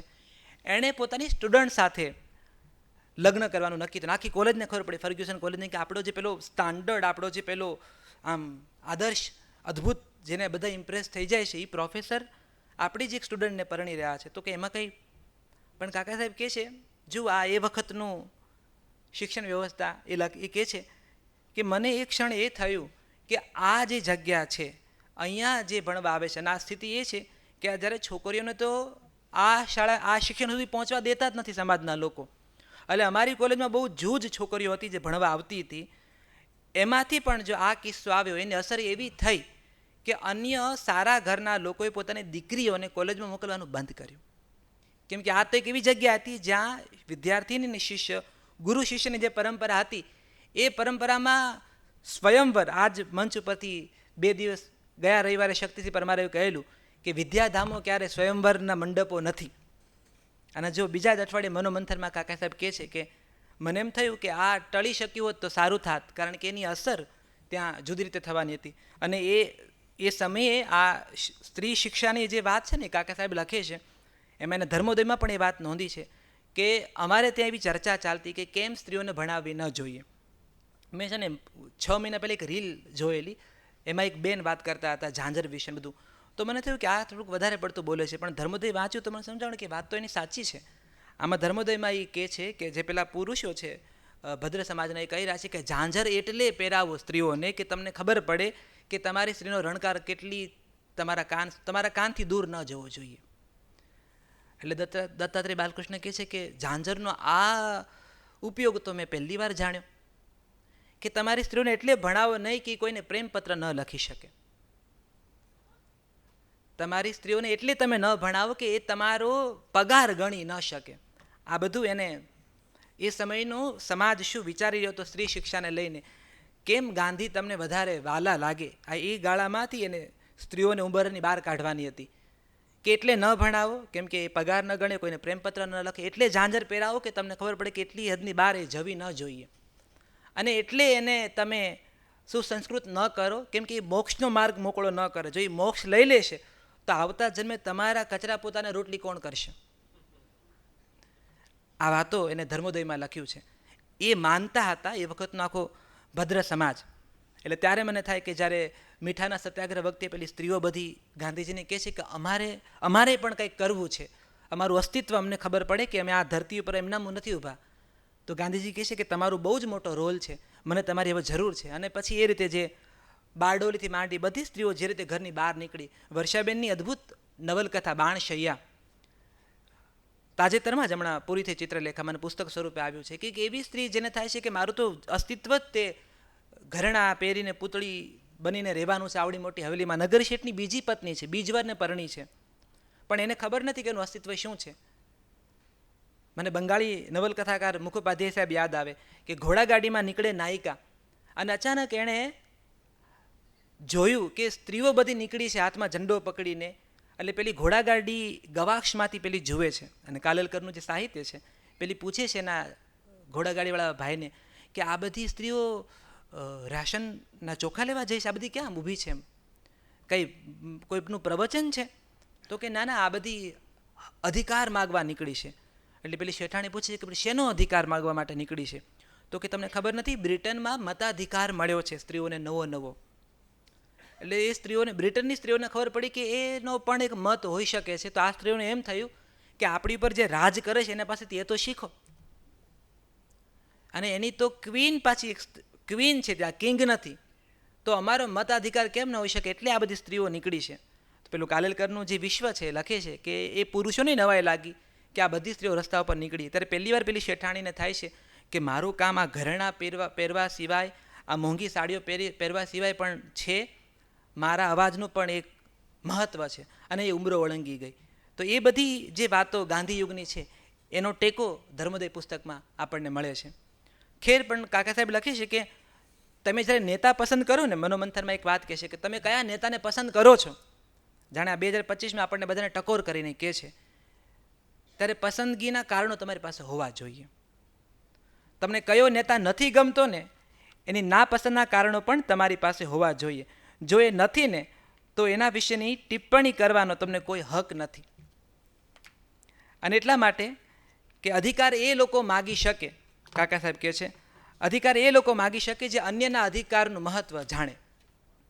અને અહીંયા બહુ મોટી ચર્ચા ચાલે છે કે ગોપાલ કૃષ્ણ ગોખલે અને લાલા લજપતરાય, મારા એટલે વાંચી સંભળાવવું છે, એની જે ક્લેરિટી હતી પોતાના નેતાને લઈને. કારણ કે સવાલ તો આજે પણ ઊભો છે કે મારો નેતા કોણ છે? તો કહે છે કે ટિળક અને ગોખલેને લઈને કોલેજમાં બહુ ચર્ચાઓ ચાલતી હતી. એમાં એ કહે છે, કાલેલકરને પૂછે છે મિત્રો યુવાનો કે તારો ગમતો નેતા કોણ છે? બધા મિત્રો પોતપોતાનો પ્રિય નેતા કહી રહ્યા છે. એટલે કોઈ કે ટિળક કીધું ને કોઈ કે ગોખલે કીધું. આ જણ એવો છે, એણે કીધું કે મારા પ્રિય નેતા ટિળક અને ગોખલે બંને છે. એટલે આ કે તો એ બેને તો કંઈ મળતું જ નથી કોઈ રીતે, નરમ ગરમ સામસામા ઊભા છે, એ બે દહીંને દૂધ બેયમાં પગ રાખી છે તું. ત્યારે આ કોલેજ કરતા છોકરાએ જે જવાબ આપ્યો છે એ કહે છે, મેં કહ્યું હું શું જાણું, દિલમાં જે હતું તે કહી દીધું, પણ એથી થોડો જ એમને સંતોષ થવાનો હતો. એટલે બધા મિત્રોને બધા મારી પાછળ પડ્યા, હું છેડાએ પડ્યો અને મારી વાગધારા ચલાવી. મેં કહ્યું સાંભળો ત્યારે સાચી વાત, તમારા ટિળક અને ગોખલે બંનેને હું નાલાયક સમજું છું. બંનેમાં સંગતિની ખામી છે. પાછા પ્રિય નેતા છું. બંનેમાં સંગતિની ખામી છે. એના વર્તનમાં ક્યાંય મેળ દેખાતો નથી. તમારા ટિળક જ લો, અંગ્રેજો સામે કેવા સિંહ બની જાય છે, એટલે સુધી કે અંગ્રેજોની એકે ચીજ એમને સારી નથી લાગતી. દર મંગળવારે અંગ્રેજો વિરુદ્ધ કંઈ ને કંઈ ઝેર ઓકે જ છે. પણ એ મહાન સિંહ સમાજ સામે કેવા બિલ્લી બની જાય છે. હું જાણું છું કે ટિળક રૂઢિવાદી નથી. રૂઢ સનાતન હિન્દુ ધર્મમાં એમને વિશ્વાસ નથી. એમના દાર્શનિક વિચારો જોઈએ તો તેઓ અજ્ઞેયવાદી અથવા સંશયવાદી છે, પણ લોકોને પોતાની સાથે રાખવા એમની ખુશામત કરે છે. અને પછી કહે છે કે બધી સનાતની રૂઢિઓનું એ સમર્થન કરે છે. કોણ? ટિળક. બધી સનાતની રૂઢિઓનું સમર્થન કરે છે. સનાતની બ્રાહ્મણોને ખુશ કરવા માટે એકવાર એમણે પ્રાયશ્ચિત પણ કર્યું છે. બ્રાહ્મણોના આશીર્વાદ વાદ માગે છે ને રૂઢિગ્રસ્ત સમાજનું મન રાજી રાખે છે ને પોતાની જાતને સતત ટિળક છેતરે છે. પેલા બધા છોકરાઓ મહારાષ્ટ્રમાં કેસરી ચલાવતો ટિળક, એના માટે તમે આવું જ્યારે બોલો અને પછી કે છે આવું ઊભા રહો. આ બાજુ ગોખલે લો. હવે ગોખલેની વાત કરે છે. તેઓ છે સુધારક દળના. ઘરની રૂઢિ વિરુદ્ધ એ પણ શેર બને છે. સનાતની રૂઢિઓનો વિરોધ કરતા એમને બહુ જોશ ચડે છે. હિન્દુ ધર્મના દોષોની વાતો બહુ બહાદુરીથી કરે છે, પણ જ્યારે અંગ્રેજોનો સવાલ આવે છે ત્યારે ભીંજાયેલી બિલાડી જેવા એ નરમ બની જાય છે. અંગ્રેજોને તેમની રાજવ્યવસ્થા તથા તેમની સાહિત્યની તો તેઓ ભાટાઈ જ કર્યા કરે છે. એટલે અંગ્રેજોની ખુશામત કરતા ગોખલે દેશ માટે કે દેશની જે કાળી ટીલી છે એના વિશે કોઈ વાત કરતા નથી. કોઈકે કહ્યું કે ગોખલે તો રાજનૈતિક વાતો જ કરતા આવ્યા છે, સામાજિક સુધારાની વાતો તો તેઓ ક્યારેક જ કરે છે. હું ચીડાઈને બોલી ઉઠ્યો કે એ તો એથી વધુ ખરાબ કહેવાય. છે સુધારક દળના, પણ કોઈને નારાજ કરવા નથી ઈચ્છતા. હું તો એવા નેતા ઈચ્છું છું. આ ટકોર જ્યારે 1907ની એની ટકોર છે, ગાંધીજી હજુ આવ્યા નથી. હું તો એવા નેતા ઈચ્છું છું જે સામાજિક ક્ષેત્રમાં હોય કે રાજનૈતિક ક્ષેત્રમાં હોય, પણ એક સરખો તત્વનિષ્ઠ, એક સરખો સ્વાતંત્ર્યવાદી હોય, બધાને એક જ ત્રાળ તોડતો હોય. એવા નેતા આપણા મહારાષ્ટ્રમાં કોઈ છે નહીં, એટલે મેં ધાર્યું કે એક એવા નવા જ ગણપતિ બનાવી લઉં. હાથીનું લીધું માથું ને માણસનું લીધું શરીર. કવિઓએ બનાવી દીધા ગણપતિ, તો હું એ મારા વિના કેમ ન કરી લઉં? મને ટિળકના રાજનૈતિક વિચારો પસંદ છે, તો ગોખલે પક્ષના સામાજિક વિચારો ગમે છે. મને તો ખાતરી છે કે આપણા દેશને એવા નેતા જરૂર મળશે જે રાજનૈતિક અને સામાજિક બંને ક્ષેત્રમાં એક સરખા નિર્ભય ને તત્વનિષ્ઠ હોય. હું અંગ્રેજોનો દુશ્મન છું, એમનું રાજ્ય નથી ઈચ્છતો, પણ જ્યારે ને ત્યારે એની નિંદા જ કર્યા કરવી એ મને પસંદ નથી. એવી નિંદાથી અંગ્રેજોનું કંઈ નુકસાન નથી થતું, પરંતુ આપણે નીચા પડીએ છીએ અને ગુણ ગ્રહણ કરવાની શક્તિ આપણે ખોઈ બેસીએ છીએ. આ 1907માં કાલેલકર કહી રહ્યા છે. ખેર, મને લાગે છે કે સંસદ બને આખું આ ભવન એ પહેલાં હું કોલેજને સંકેલું. પણ છેલ્લો એક રમૂજવાળા બે નાનકડા પ્રસંગો કરું છું કે એક વેંકટેશ નામનો એની હોસ્ટેલમાં છોકરો છે. જે હોસ્ટેલમાં રહ્યા હોય ને એને સવારે નાવામાં શિયાળામાં બહુ તકલીફ હોય ગરમ પાણી બાબતે. સૌથી મોટું વિદ્યાપીઠમાં જે છે મિત્રો એને વધારે માથું જોરથી હલાવ્યું. ગરમ પાણીની બહુ સમસ્યા અને શિયાળાની કડકડતી ઠંડી, અને આ તો પાછી પુણેની ઠંડી સવારની. તો કહે છે કે એક મોટો બંબો અને બંબામાં એક જ નળ, એમાં ગરમ પાણી આવે એટલે આ બાજુ પાણીની ડોલો હોય ને આ બાજુ પાણીની ડોલ બધું ઊભું હોય, અને બધા છોકરાઓ પોતળી પહેરીને ઊભા હોય, કોઈક દાંતણ કરતું હોય. અને કાકા સાહેબ લખે છે કે મને મારા દાંત સામે બહુ વાંધો હતો, કારણ કે મારા દાંત વાંકા ચૂકા હતા, એટલે એના કારણે બ્રશ બરાબર થતું નહીં ક્યારેય, તો મને બ્રશ કરવામાં વધારે સમય લાગતો. તો કે વેંકટેશ નામનો જણ હતો જે કર્ણાટકનો હતો, એટલે કાનડી ભાષાનો જાણકાર હતો, અને અંગ્રેજીને બિલકુલ આવડતું નહીં. ભાંગી તૂટી મરાઠી ખાલી એ જાણે, અને આ રહસ્ય ખાલી મને જ ખબર, એવું એને કહ્યું છે. તો વેંકટેશ ચોર હતો. કેવી રીતે ચોર હતો કે પાણી ડોલ ભરાય અને પેલો બિચારો જેની ડોલ હોય ક્યાંક આડાવડો ગયો એટલે એ ડોલ ઉઠાવીને પોતાને મૂકી દે, અને પેલાને ગરમ પાણીની ડોલમાં નાહી લે. અને પછી પેલો માણસ આવે, કારણ કે ડોલ બધી એક સરખી, એટલે કઈ ડોલ આની કઈ ડોલ આની એ બધા ઝઘડાઓ તો ચાલતા. તો કાકા સાહેબ કહે છે હું પામી ગયો પહેલા જ વર્ષમાં FYમાં જ પામી ગયો કે આ વેંકટેશ ચોર છે. એટલે પછી હું નાનપણથી એવું શીખેલો કે ચોરના ઘરે તો ચોરી કરાય. રોબિનહૂડ તો હુંય ખરો એમ કે ચોરના ઘરે તો ચોરી કરાય. એટલે મેં વેંકટેશની ડોલ ચાલવાની ચાલુ કરી. એટલે વેંકટેશનું પાણી ભરાય અને વેંકટેશ આમ ગયો હોય ટુવાલ મૂકવા, એટલે હું ડોલ લઈ લઉં, અને વેંકટેશ આવે ત્યારે એ ગરમ પાણીથી હું નાતો હોઉં. તો વેંકટેશ મારી સાથે ઝઘડો કરે. હવે હું એ કરું કે એ ઝઘડો અંગ્રેજીમાં કરે અને હું કડકડાટ મરાઠીમાં ઝઘડો કરું. મરાઠી એને તૂટું ફૂટું આવડે, કાનડી તો મને આવડે નહીં, એટલે હું મરાઠીમાં ઝઘડો કરું એટલે એ ભૂલી જાય કે એને મરાઠીમાં નથી બોલવાનું, કે એને મરાઠી આવડતી નથી, એટલે એ ભાંગી તૂટી મરાઠીમાં જવાબ આપવા જાય. એટલે મી કાંઈ બોલતો હોસ, મી કાંઈ બોલતો હોસ, ત્યાં સુધી પેલો ફફડાટ કરી મૂકે. એમાં વેંકટેશ ધીમો પડતો ગયો. એટલે કાકા સાહેબ કે મેં તો આખું એક સત્ર કાઢ્યું વેંકટેશને ચોર સાબિત કરવામાં. અને પછી કાકા સાહેબનો મિત્ર આપેલો પરાંજય એને કીધું કે તુંય આ રીતે તને કળા શીખવાડું. કે જો વાત એટલી છે કે વેંકટેશને મરાઠી નથી આવડતું, એટલે પહેલાંય ચાલુ કર્યું.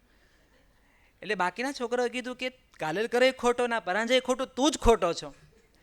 એટલે કે વેંકટેશ તરત બિલાડી બની ગયો. ત્યારે કાકા સાહેબ લખે છે કે મને પહેલી વાર ખબર પડી કે ભાષા આ રીતે પણ શસ્ત્ર છે, માણસને નાનોય બનાવી શકે ને માણસને મોટોય બનાવી શકે. ને બીજી વાત લખી છે કે વિષ્ણુ એનો જે ભાઈ છે એ પૂનામાં ભણી રહ્યો છે, અત્યારે નાના છે ભાઈઓ, અને આ ઘર તો આખું ચુસ્ત, મેં તમને અત્યારે સમજાવી જ ગયું તમને કે કેવું મરાઠી પરિવારમાંથી એ લોકો આવે છે. એક દિવસ તાર આવ્યો ઘરમાં, અને તાર એવો આવ્યો કે આખા ઘરમાં ભૂકંપ મચી ગયો. એ તાર એવો હતો કે તમારો વિષ્ણુ પારસી ધર્મ સ્વીકારે છે.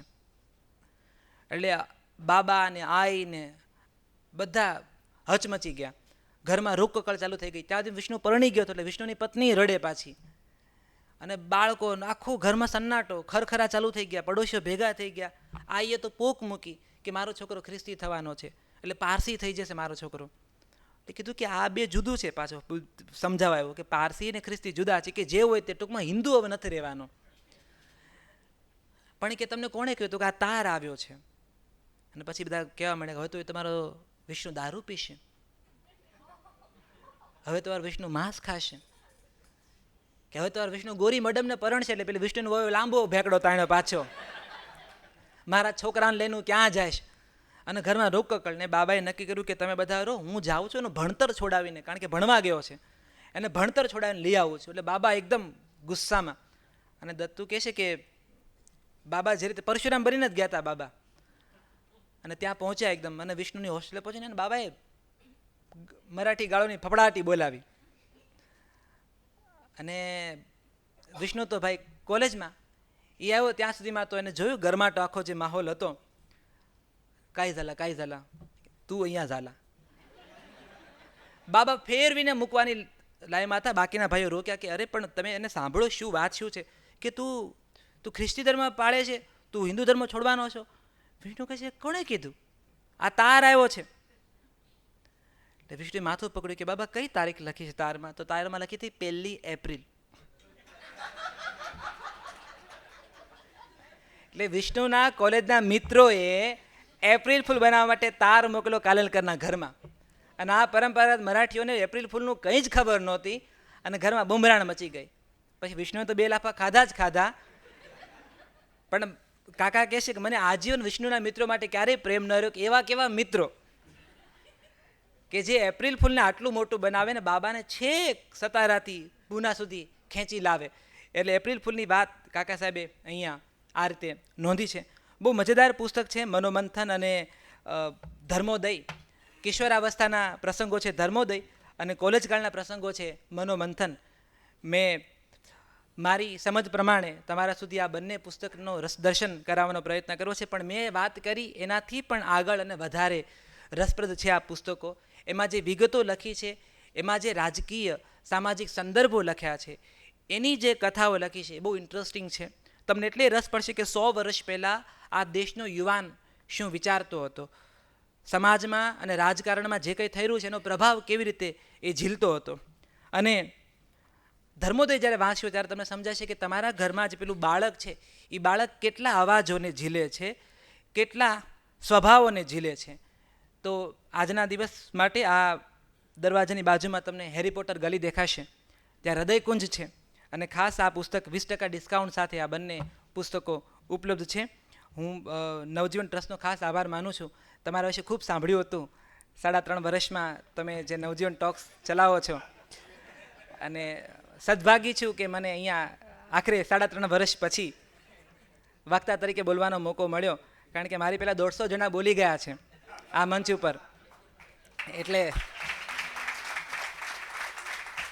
એટલે મારી બકેટ લિસ્ટમાં એક ટીક માર્ક થયું છે, અને હું કહી શકું કે હું પણ નવજીવન ટોક્સના સ્ટેજ ઉપર વક્તા તરીકે રજૂ થયો છું. તો બહુ ગૌરવ સાથે નવજીવન ટ્રસ્ટના જ્યારે 75 વર્ષ પૂરા થયા છે અને સરદારના જ્યારે 100 વર્ષની આખી ઉજવણી તો ક્યારની આપણે કરી ચૂક્યા છે અને બાપુનો શબ્દ તો અમર તપે છે, એવી ક્ષણોમાં 100 વર્ષનું પુસ્તક હિમાલયનો પ્રવાસ, 101 વર્ષનું પુસ્તક હિમાલયનો પ્રવાસ અને 100 વર્ષનું ઓતરાતી દિવાલો, એ બંને પુસ્તકને પણ યાદ કરું છું. ગુજરાતી પ્રજાની ભાષાની 5મી પેઢી મનોમંથનને ધર્મોદયને વધાવશે એવી મને દ્રઢ આશા છે. આપ સૌનો ખૂબ ખૂબ આભાર.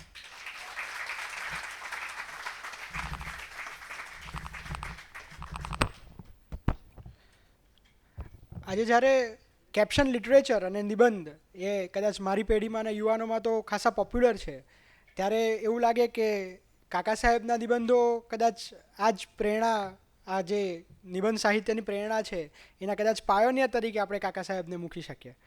હું નવજીવન ટ્રસ્ટ વતી અમારા ચેરમેન વિવેક દેસાઈ, પરામર્શક શિલ્પા દેસાઈ, કપિલ રાવલ અને નવજીવન ટોક્સની આખી ટીમ તરફથી આદરણીય રામ મોરીનો ખાસ આભાર માનું છું.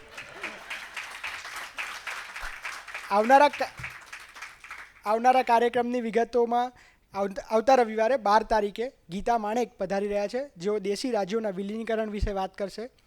પછી દિવાળી પછી આપણે 9મી નવેમ્બરે મળી રહ્યા છે, ત્યારે વિશાલ ભાદાણી આવશે, જે વિક્ટર યુગોની નવલકથા આશા અને ધીરજ અને એલેક્ઝાન્ડર ડુમાસની નવલકથા આશા અને ધીરજ અને ક્રાંતિ અને ઉત્ક્રાંતિ વિશે વાત કરવા આવશે. ત્યારબાદ દીપક દોશી પધારી રહ્યા છે, તેમના સંપાદકીય અનુભવ વિશે વાત કરવા માટે. આ આખું વર્ષ, જે રીતે રામભાઈએ કીધું એમ કે 75 વર્ષની ઉજવણીના ભાગરૂપે અવારનવાર નવા કાર્યક્રમો બી આવી રહ્યા છે, જેની વિગત આપને વોટ્સએપના માધ્યમથી મળી રહેશે. અહીંયા દરવાજા આગળ ડાયરી રાખવામાં આવી છે, જ્યાં તમે તમારો વોટ્સએપ નંબર લખાવી શકો છો. તો આવનારા કાર્યક્રમની વિગતો તેમજ ગયા કાર્યક્રમની યુટ્યુબ લિંક આપને ઉપસ્થિત થશે. ડાબી તરફ જે રીતે હેરી પોટર ગલી વિશે વાત કરી છે, એમાં હૃદયકુંજમાં આ બંને પુસ્તકો આજે 20% ડિસ્કાઉન્ટ જોડે આપને ઉપલબ્ધ થશે. તો મળીએ છીએ આવતા રવિવારે. Thank you.